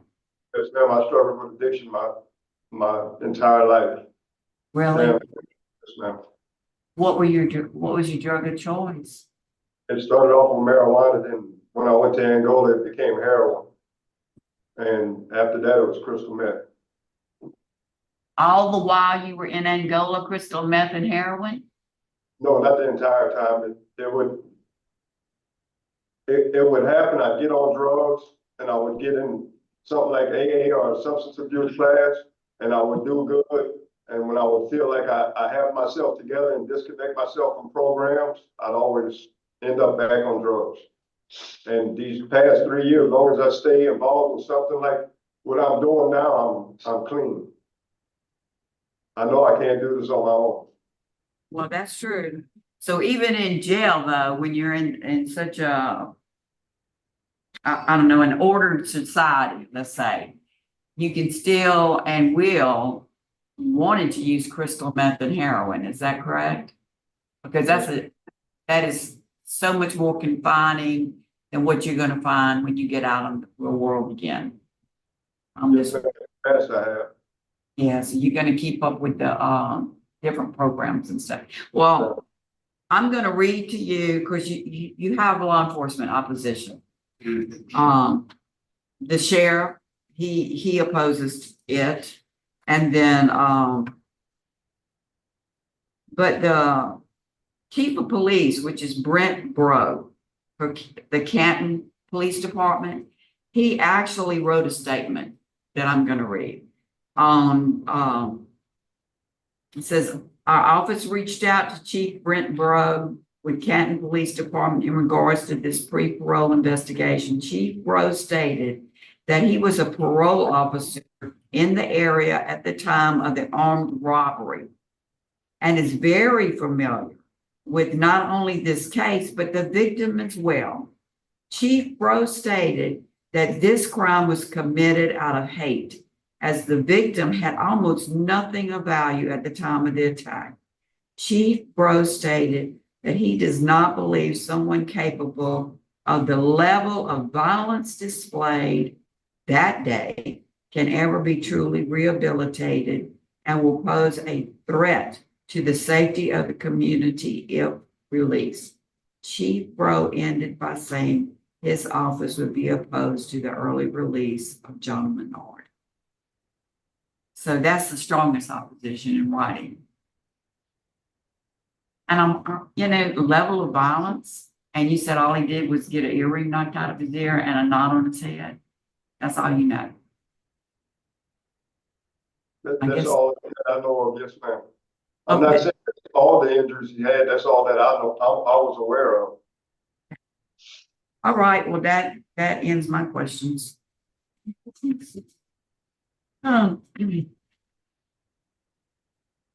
I do know that you had a total loss of 151 good time days. You had 9 number 1 contraband rule violations. Were those the drugs charges while you were in Angola? Yes, ma'am, 3 of them were drug related. Okay. Okay, and your last one was in 2020. When did you make it to Hunt? In 2019. 2019. So he's had 1 warden since he's been here, or how many have you been? Yes, ma'am. Yes, ma'am. And that was a number 1 as well. Yes, ma'am, it was. What was that? What was that contraband? It was cell phones, microphone, headphones, and some CDs. And Suboxone strips. I don't have any other questions. All right, Warden, anything you want to add? Yes, ma'am. He's a kind of a tough case. He's had a long history of substance abuse. He's done really well these last few years as a mentor. He works real close with in the behavioral management programs that we have here. The mentor volunteered to live with the guys in the cell block and in the dorm to mentor with them 24/7. So it's an extensive program that he went through and then volunteered to become a mentor. We definitely appreciate that. And I think that's what's helping him to stay clean. I think that he's going to always need some substance abuse treatment. And I did talk to him about, maybe getting him, into a long-term substance abuse facility. And he expressed that he would like to do that. That's all I have. Thank you. Thank you for that input. Mr. Menard, we're going to hear from your supporters today. First, we'd like to hear from the Parole Project, Mr. Myers. Yes, good morning. Kerry Myers with Louisiana Parole Project. Jonah has very candidly admitted that, he has struggled with addiction all of his life. But I think it's very clear that about 3.5 years ago, particularly when he completed the residential drug program, that he started to get things together. Parole Project understands this.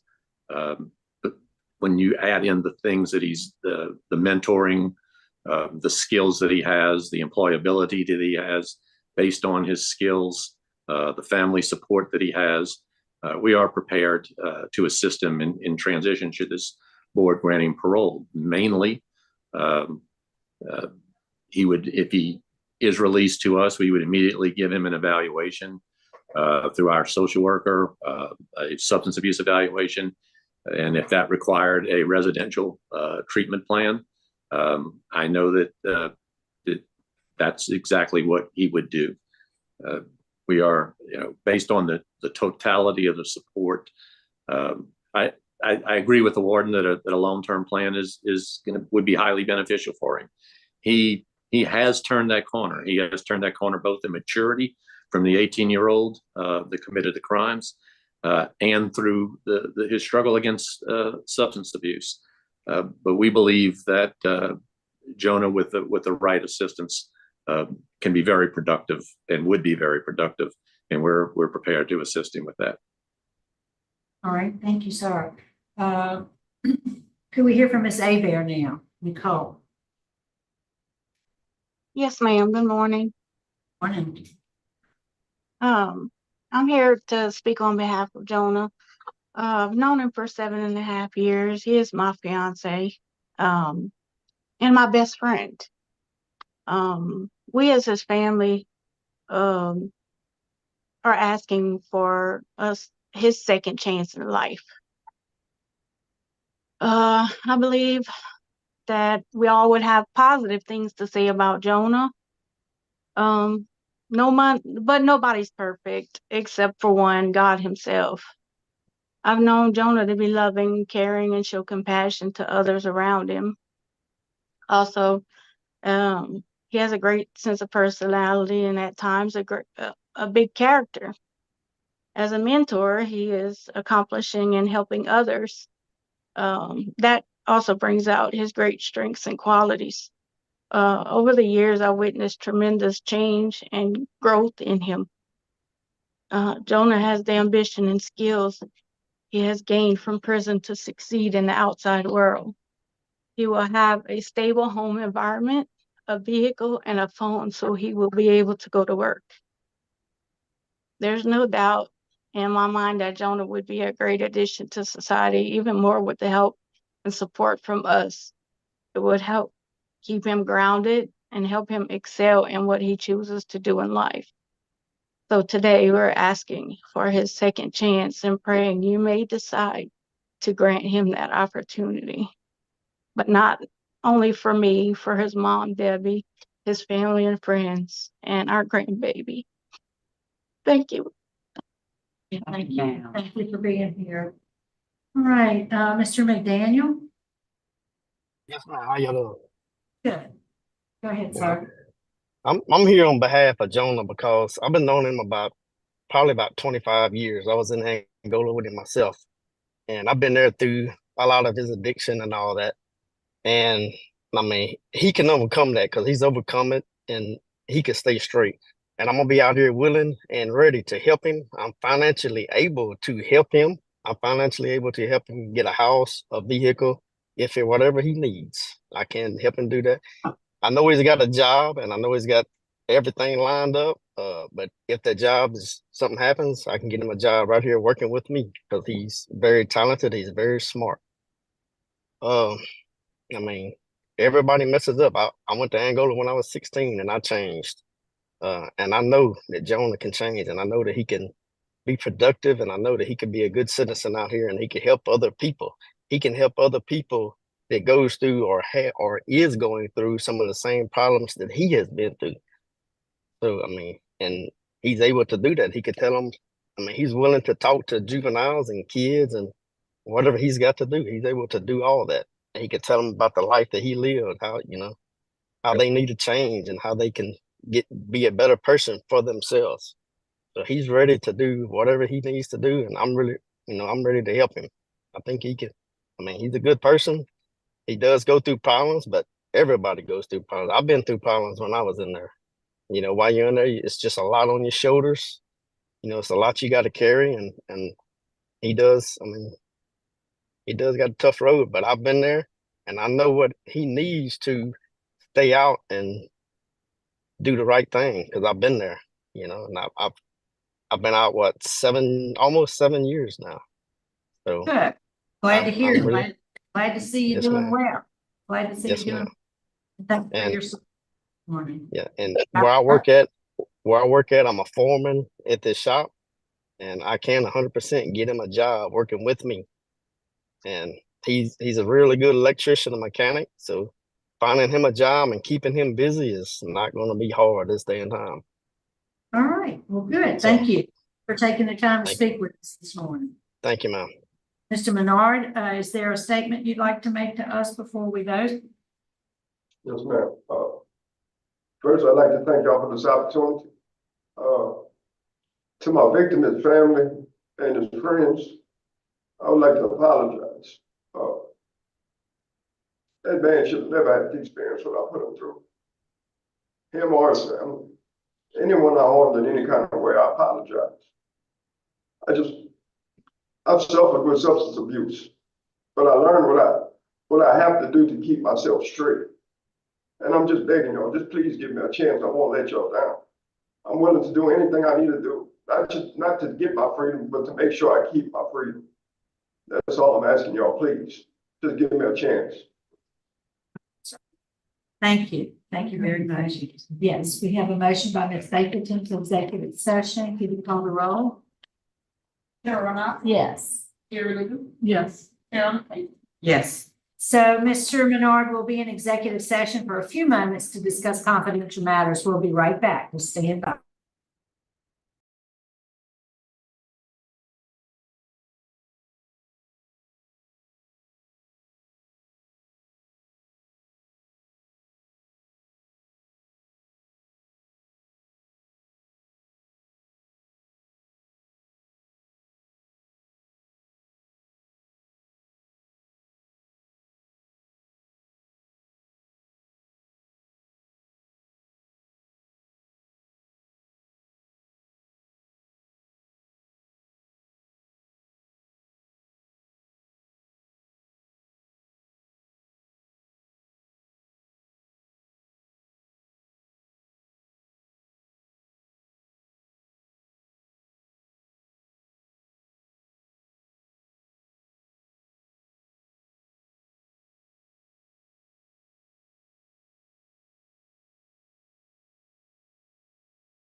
All right, Mr. Menard, we are back in regular session. It's 11:15.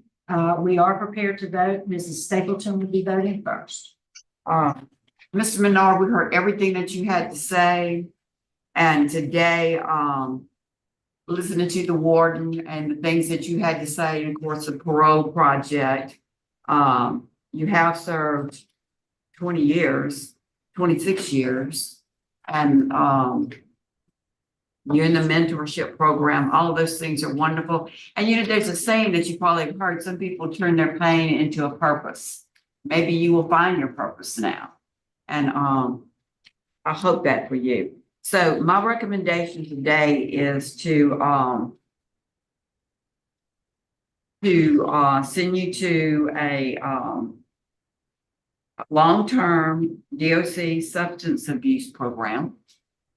And then after that, with a special condition of recommended aftercare for them. That would be my vote today. Ms. Ledoux? So Mr. Menard, you are going to now have to prove that you've made the change. My vote is to send you to a long-term DOC substance abuse program. And after that, follow that group's recommendations for aftercare, along with anything that the Parole Project may encourage you to do.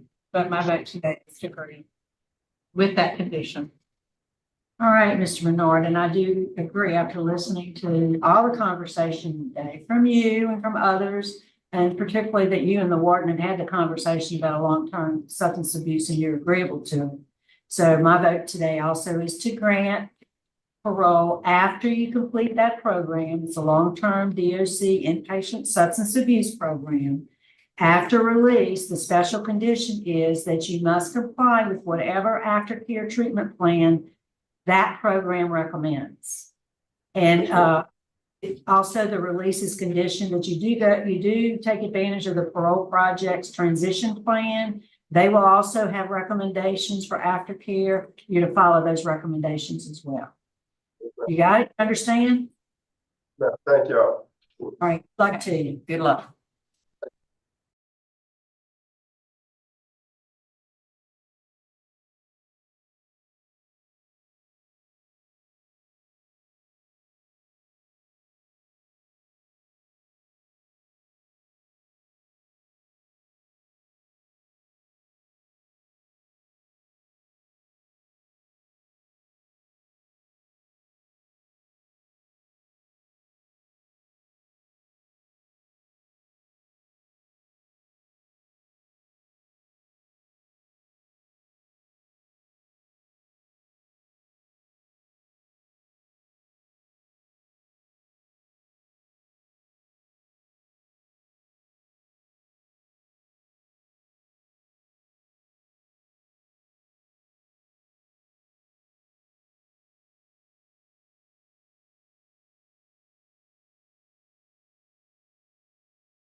All right, good, still good morning. Mr. Williams, good morning.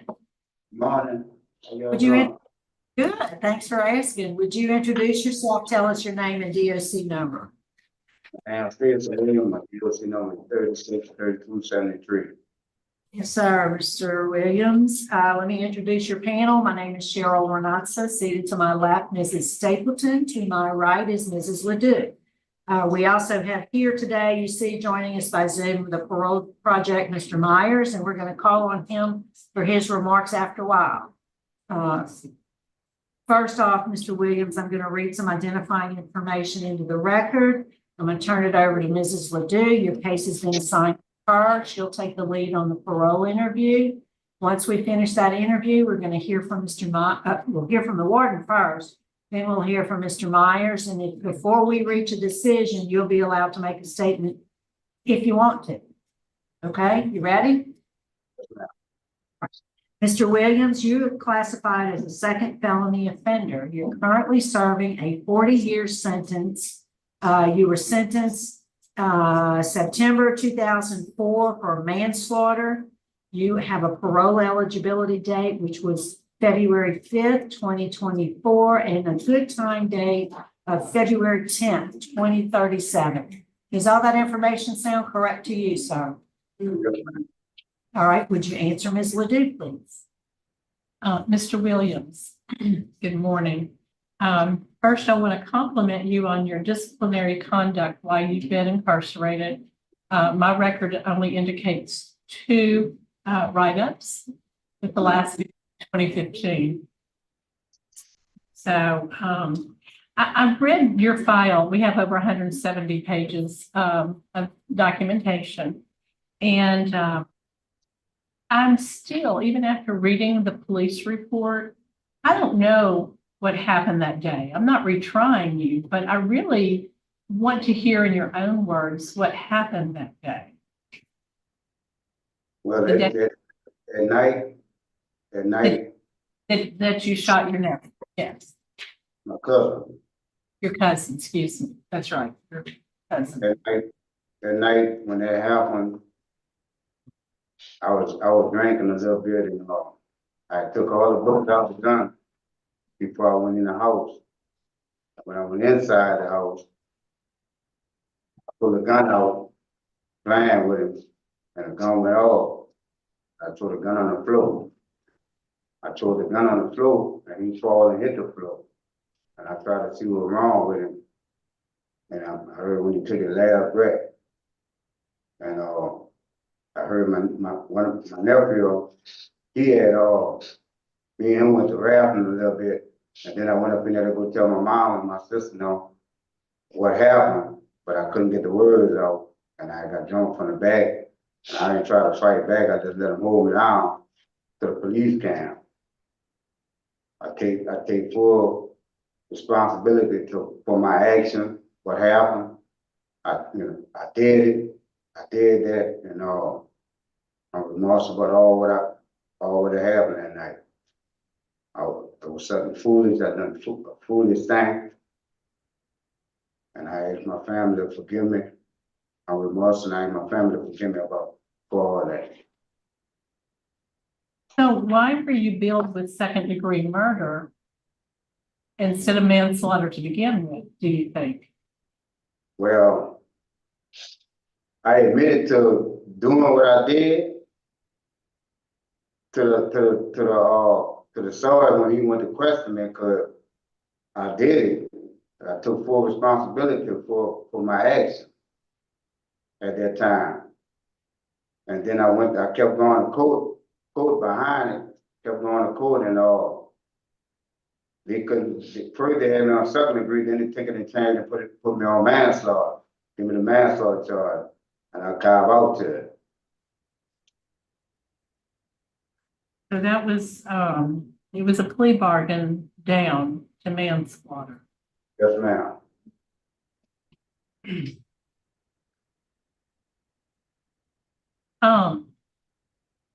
Where's your family today? Do you have family? Yes, ma'am. I talk to my family every weekend. They're supposed to do it on Zoom. They're supposed to be on Zoom with y'all. on Zoom or something?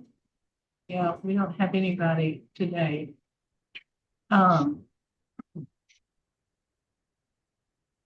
it looks like you've taken quite a few classes, had some good programming. So how long have you served on your 40-year sentence? 20 years and 4 months. And how old are you today? 56. So you're a second felony offender. What was your first conviction for? My first conviction over was I got a distribution charge. A what? Distribution charge in 96. Distribution. Okay. So you said you were drinking the night of this incident. Were you also doing drugs? Yes, ma'am. Was your cousin doing drugs as well? How old was he? He was in his 20s. Was he doing drugs with you? No, ma'am. He didn't do drugs. Okay. So you were also billed with a felon with a firearm that was dropped when you pled down. Is that correct? Ma'am. But you were not on supervision at that time. You were off supervision. I finished it out there when I was out there on the street. I finished 5-year probation. I completed it.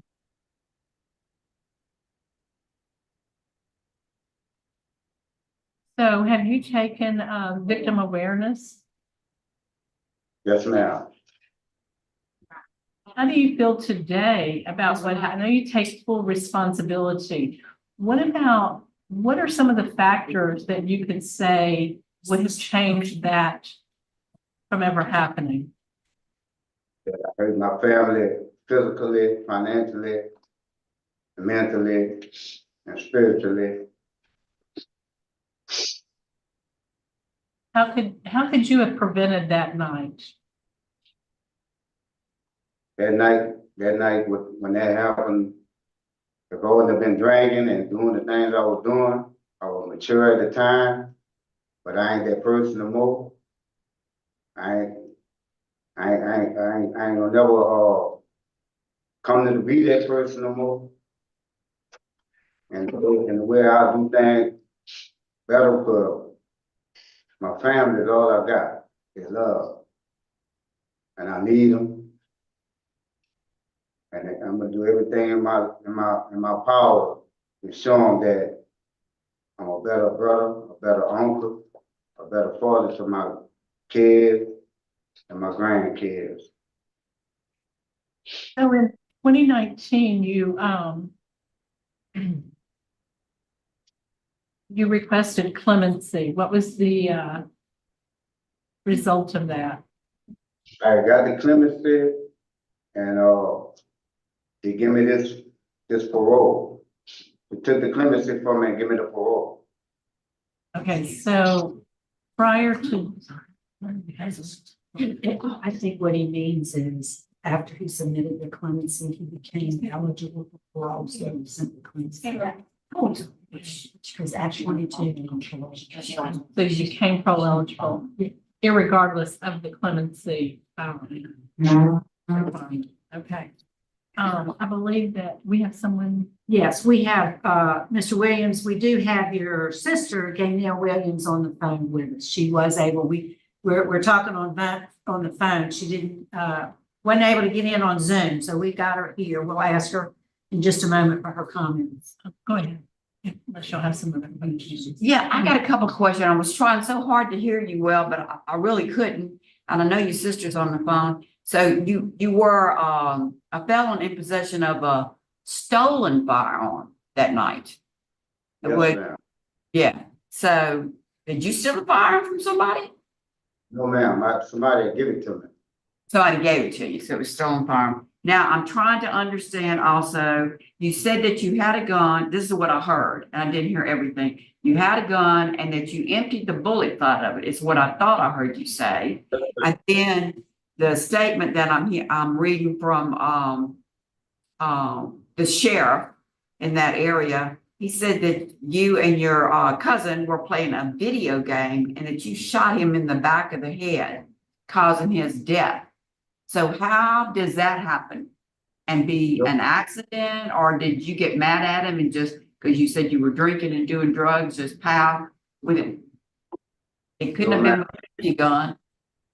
The gun had one bullet in it. I ain't know they had a bullet in it, but the person who was playing the video game, he was the person that I shot. It was because my cousin on the side of him.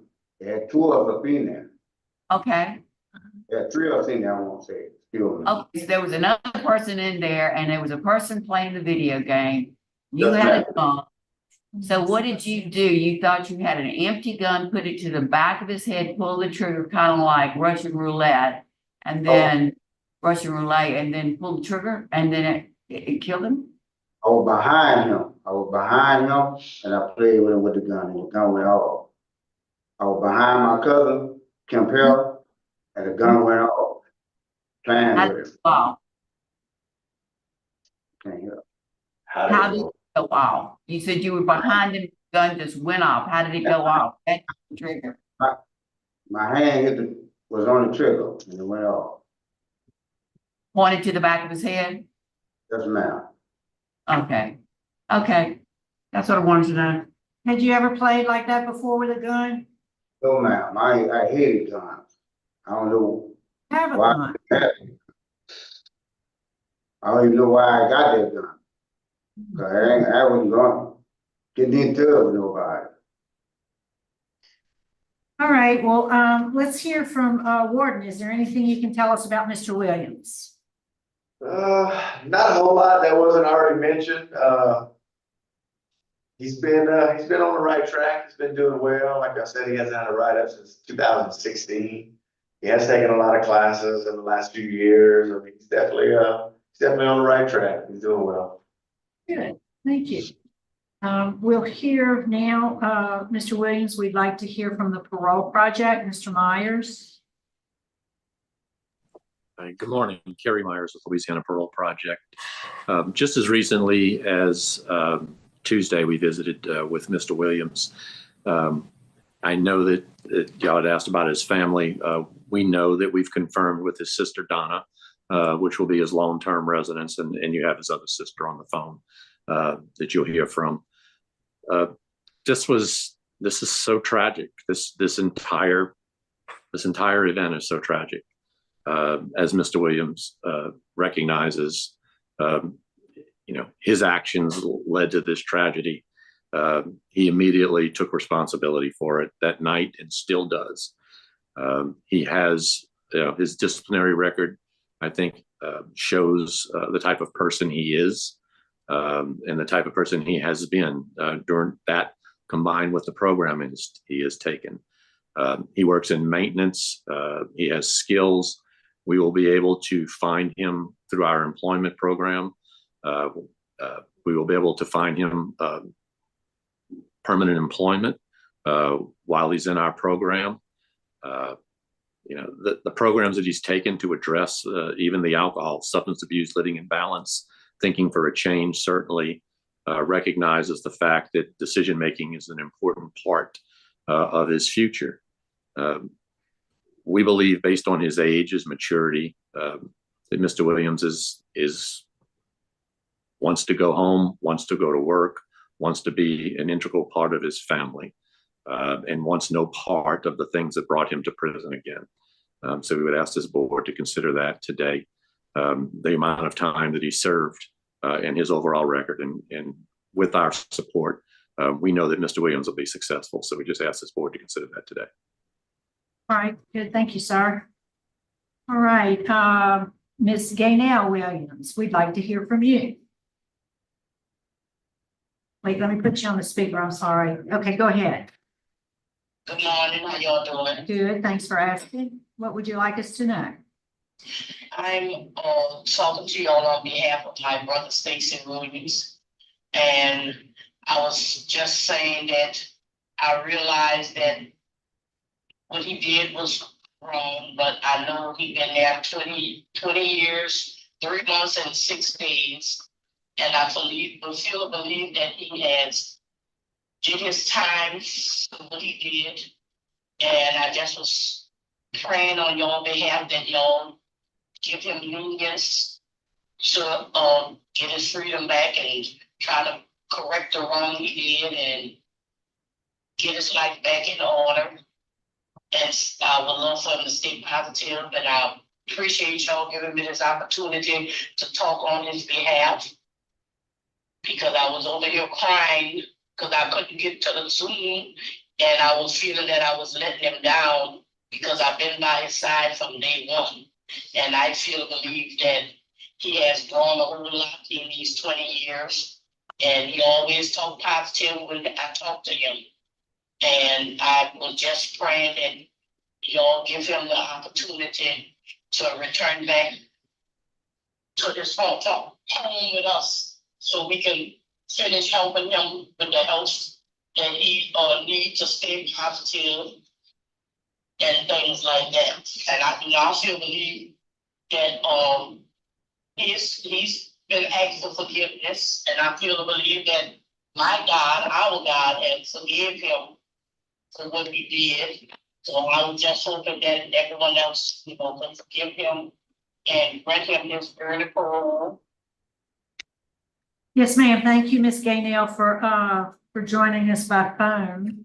I'm glad we were able to make that connection. I'll tell you the truth, ma'am. I'm so dumbfounded when it come down to computer stuff. Well, I prayed and prayed, but I felt that I was letting him down because I couldn't get through it. And believe it or not, I asked the Lord to show me a sign, and that's when I got this phone call. well, there you go. He told us he was expecting you, so I'm glad we were able to And I'm connect. so happy that I was able to talk on his behalf. Yes, ma'am. Thank you so much. And I appreciate everything that y'all trying to do for him. Yes, ma'am. Thank you. All right, we're gonna move, ask Mr. Williams, is there a statement you'd like to make before we vote? Mr. Williams, go ahead. I just want to thank y'all for giving me this opportunity to sit in front of y'all and talk to y'all. I've been waiting on all these years to talk to y'all. But I never did have no time to talk to nobody about my situation. So I just want to thank y'all. Yeah, I'm glad you're here today. Ms. Ledoux? Mr. Williams,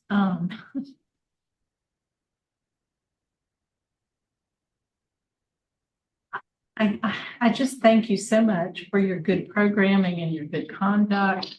I'm hung up on the fact that this was billed as a second-degree murder, and was given a reduced charge, and all the other charges were dropped as a result of the plea bargain.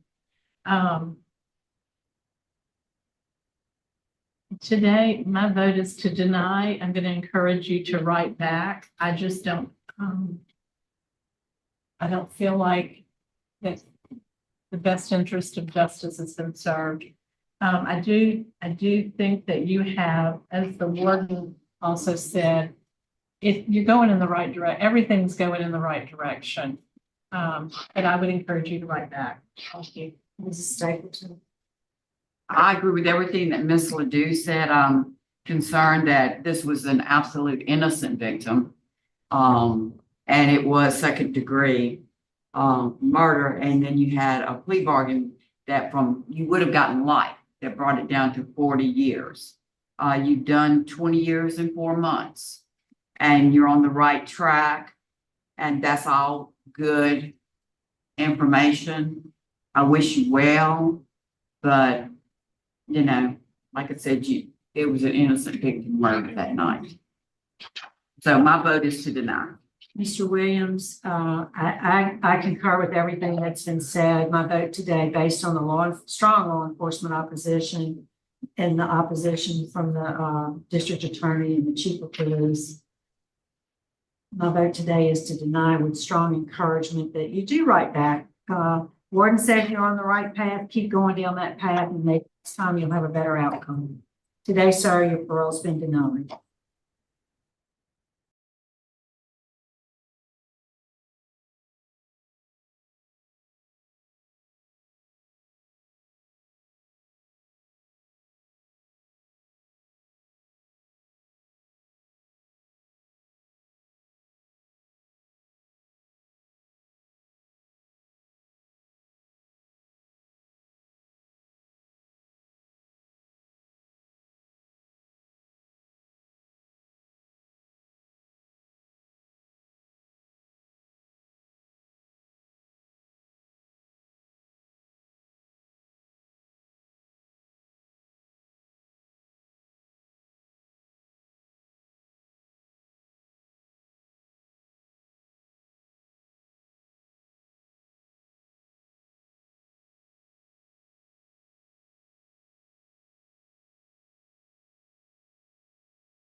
All right. Good morning. Mr. Cummings, good morning. Good morning to you. Why don't you introduce yourself? Tell us your name and DOC number. My name is James Cummings, but you may know it's 78558. Yes, sir, Mr. Cummings, and you have counsel with you this morning. Would you introduce yourself for the record? Good morning, Board. Adrienne Hutchison, attorney for the Louisiana Parole Project, here as counsel for Mr. James Cummings.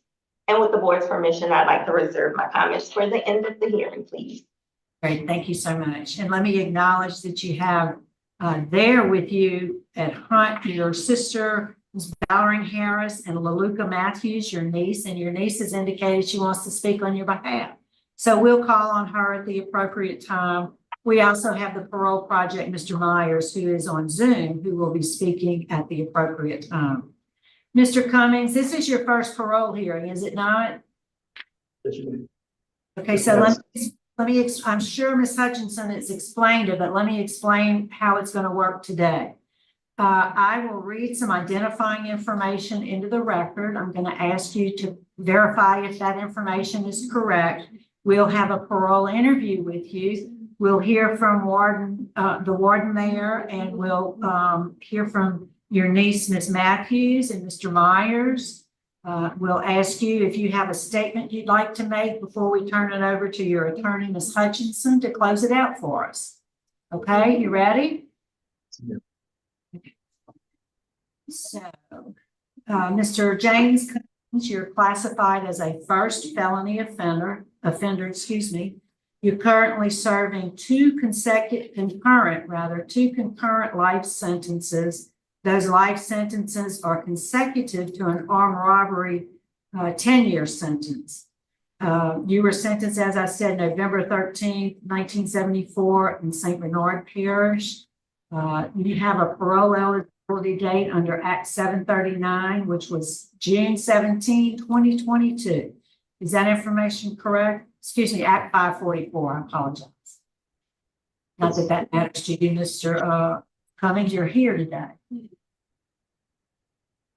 All right.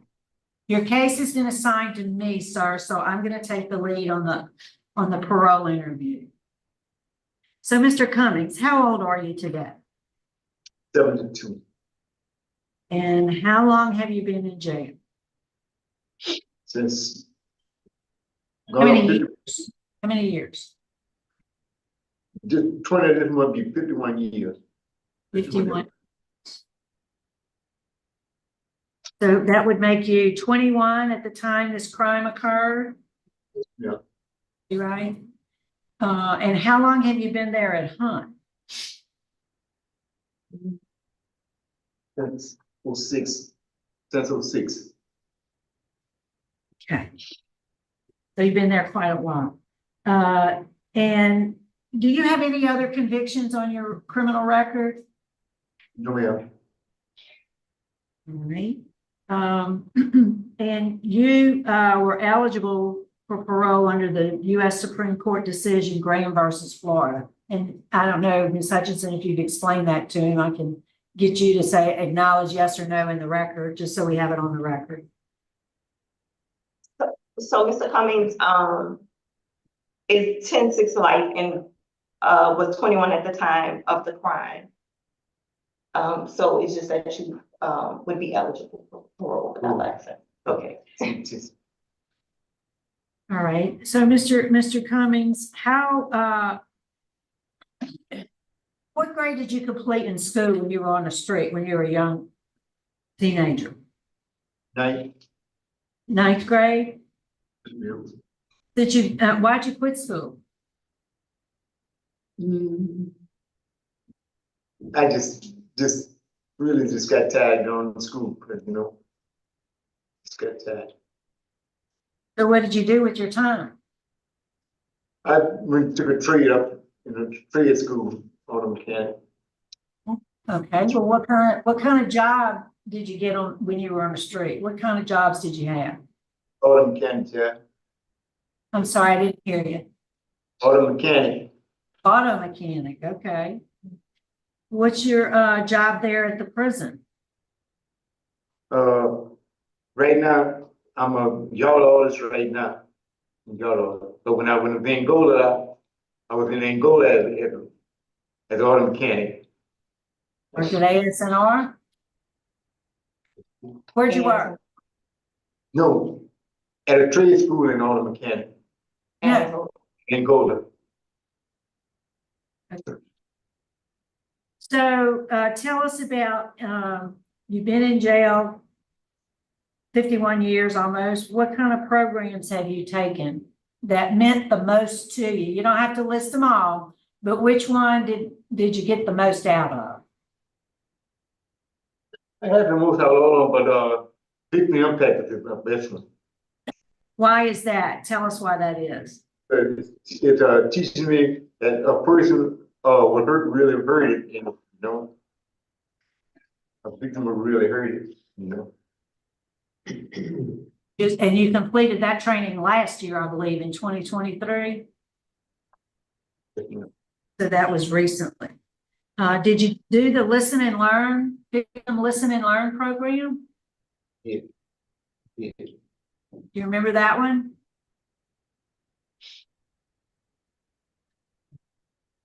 Yes. That's okay. You got a lot. And so let me just ask for the record. So my record shows you've taken an anger management class. You've completed living in balance, which is a substance abuse class. You've completed the 100 hours pre-release program. You've completed all phases of the sex offender treatment program. And you've done some parenting, I think a parenting class. Does all that sound right to you?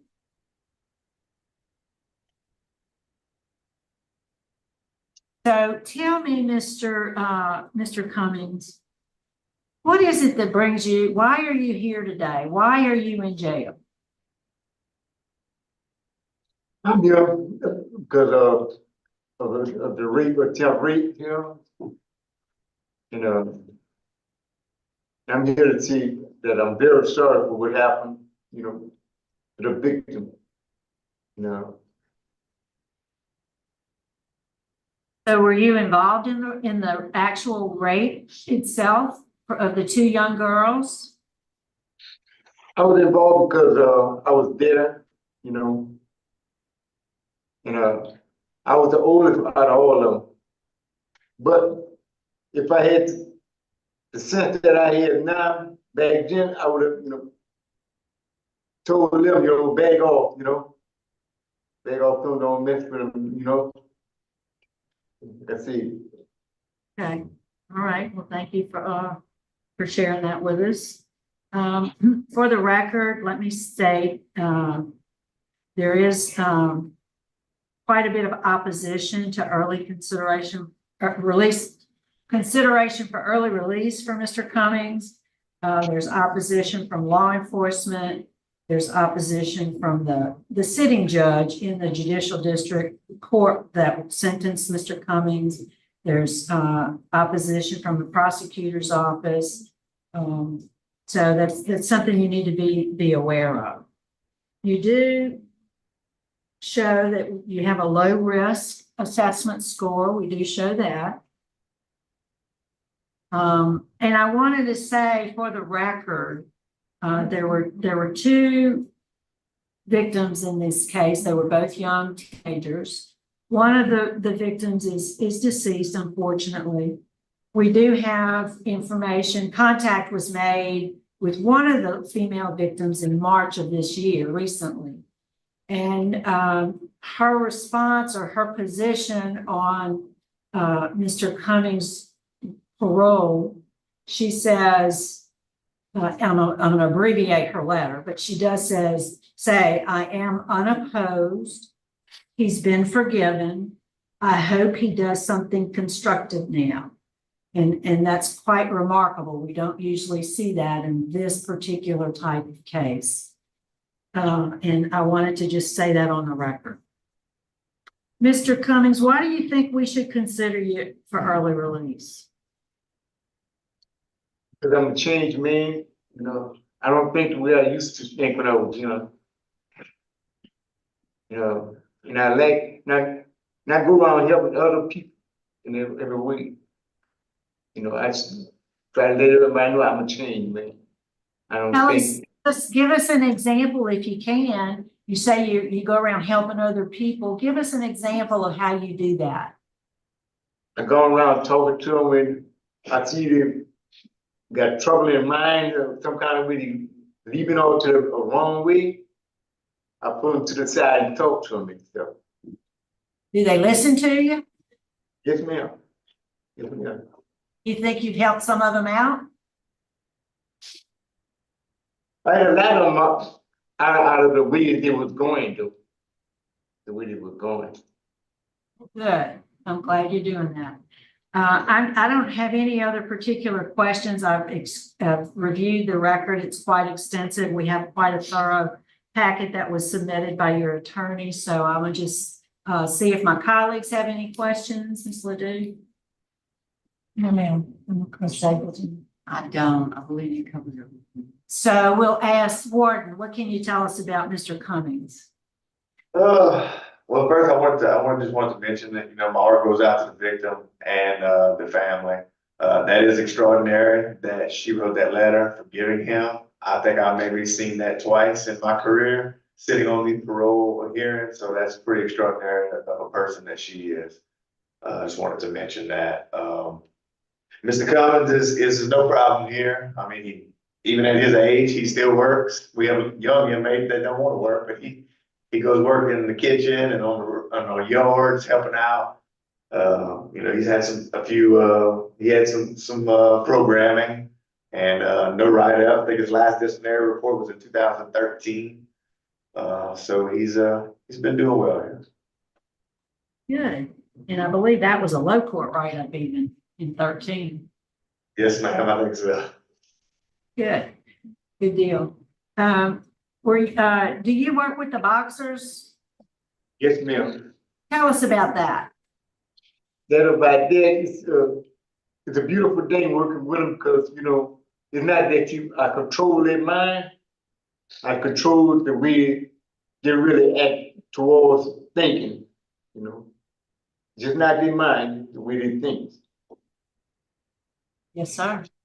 Show us your move. You got some good moves? Yes,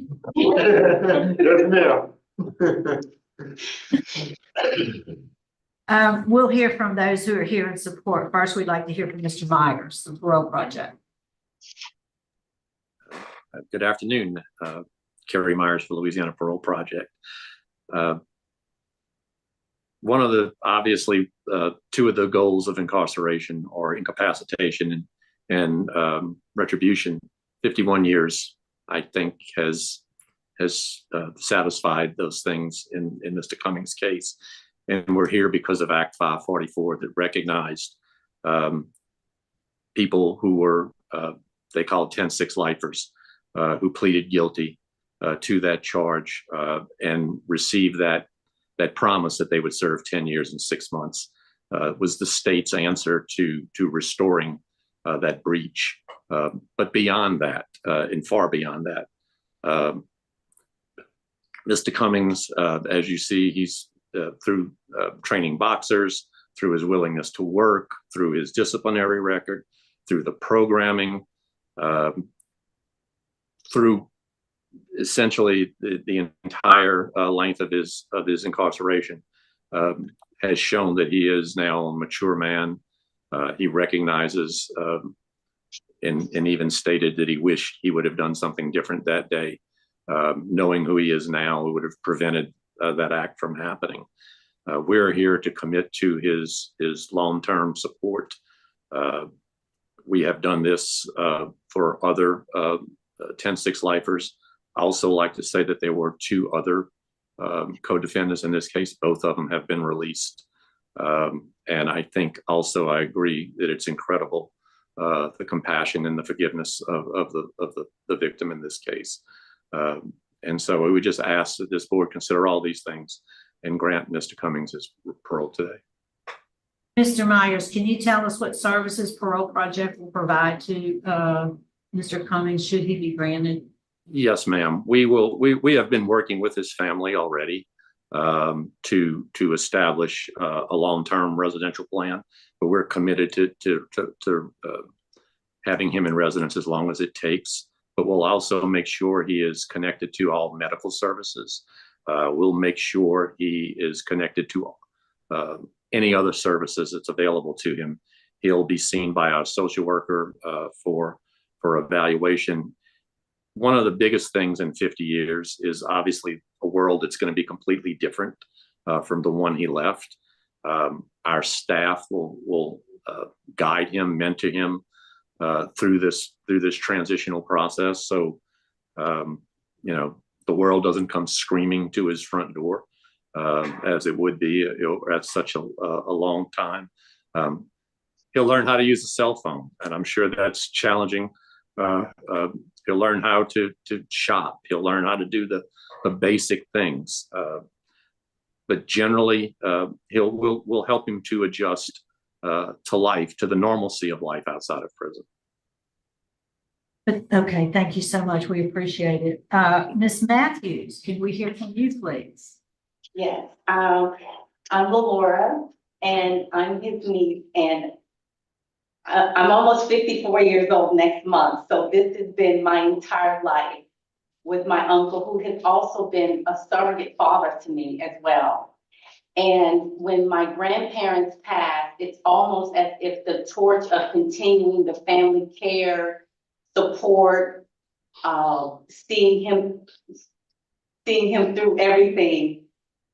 It has been fulfilling to do this because I know family is everything to me. I have 4 children, 2 of my sons, I have 2 sons and 2 daughters. My oldest son is a commander in the Army, and it is due to my uncle being a surrogate father, even though I'm a married woman, a surrogate father to even my children, surrogate uncle. He has been very instrumental in our lives, even from behind bars. And it's commendable that he has kept this strength. Some people would have folded, I'm pretty sure by now, under pressure. I can't even imagine. But we love our uncle. We're here for him. My mom, his sister, she's right here. And he has a lot of family support. The only thing that I know my uncle wants to come out and do good is to take care of a dog. He fell in love with the Cane Corso because I traveled the world. I went to Corso, Italy, and I told him about this dog. That's all he has in his mind is a Cane Corso. And I promised him a dog to take care of the rest of his life because that's what he wants. And it's the smallest thing to us, but it's the greatest thing to him. And I just feel like just to see him care for a dog and just to nurture something is his way to give back in some type of way. And he is not a risk to anyone. He is a gentle lamb, but he's firm and he's fair. And that's the things that I truly appreciate about my uncle. And I know that he has raised me from behind bars. And I know when I'm not feeling well, I know who's gonna lift my spirit. He'll call me and it seems like the world is a whole lot better. That's the type of person he is. He's not harmful to anyone. He is no risk to anyone. He just wants to live with a dog, you know.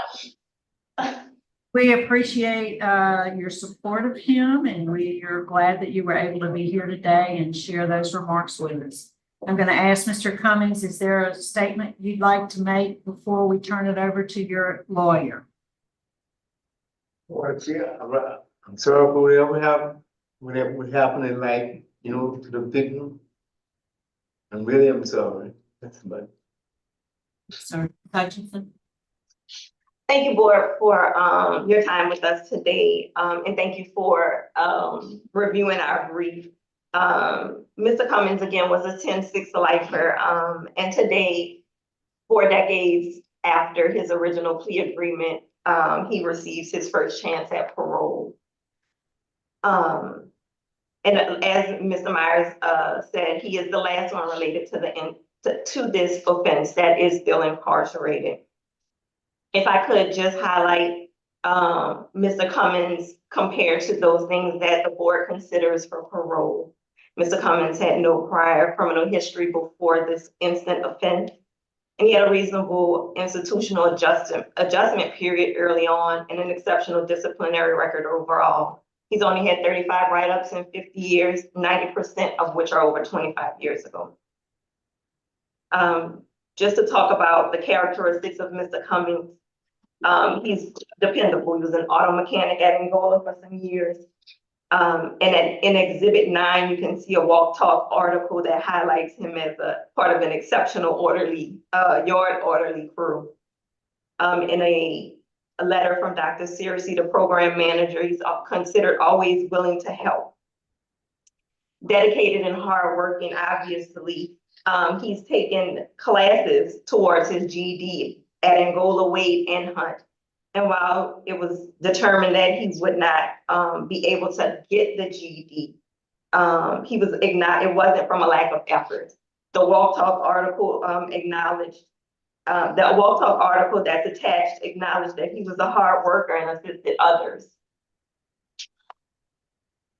He's disciplined, years as a boxer and a trainer, and also with his dedication to his faith. Also in that letter from Dr. Searcy, he says he never misses a Bible study or a special event. And he describes Mr. Cummings as gentle and quiet. He's also volunteered with the mental health first aid. He volunteers and feeds in the kitchen here. And he's also been a part of the Lifers Association for years. Coach Butler, in his letter in which Mr. Cummings was the 2019 recipient of the Athletic Directors Award, calls him a strong leader with a positive attitude. He's worked hard in the sports program and is trusted to travel outside the prison walls with the boxing team or when he's refereeing for tournaments. And yes, he does still work out with the boxers. I witnessed it the other day. He jogs, he does push-ups, he runs, he spars. He's remained in good health.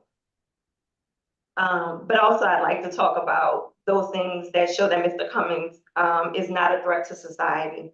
He has a low Tiger risk score, indicating a low risk of recidivism and strong community support from LPP and his family.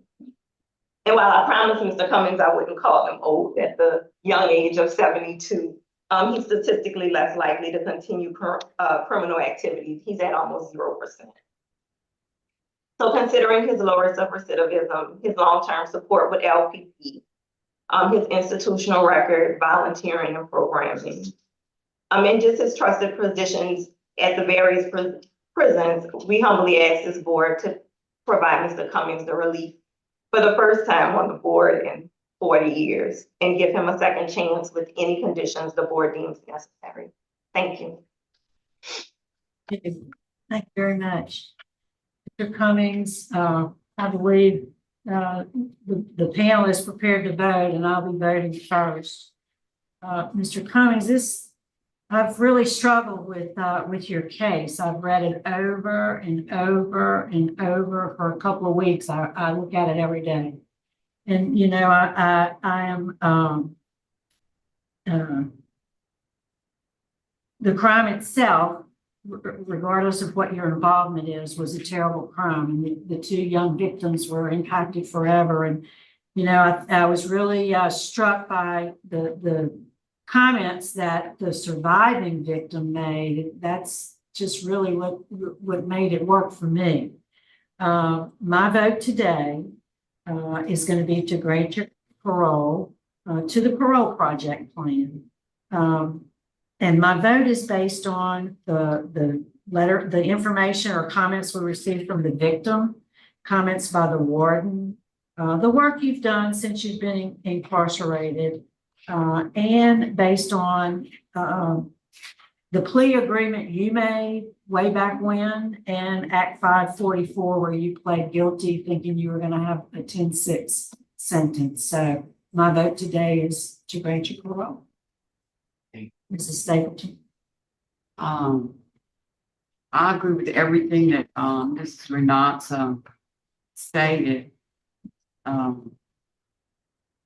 You have the one victim that did forgive you, and said that it was forgiven. The father of the other victim did not. They're deceased. But I do feel like you're not a danger to society anymore, and we do have surviving victim that it plays a big part in these types of situations. And everything Ms. Renasa said is true. You know, I mean, you went under a juvenile lifer situation, and you served 51 years. Everything you're doing now is positive, that you will move forward in life. So, you know, my vote today is to grant you pardon also, and to release you to the parole project, which I know to be very excellent. Thank you, Mayor. There's nothing you can do to mitigate the crime.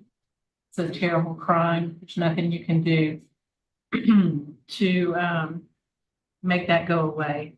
You've been incarcerated almost 51 years. Your last write-up was in 2013. There's no victim opposition from the girls. The one is deceased. The other did not oppose your release. Based on your low risk assessment score, I see you pose no public safety risk. You've expressed true remorse. You've taken advantage of all the programs that have been afforded to you to make you successful on reentry, and you have an excellent release plan. For those reasons, my vote is also to grant parole. Mr. Cummings, parole's been granted. Warden, that concludes our business at your facility. We're going to adjourn. It's 12:20. Thanks for your help today. No problem.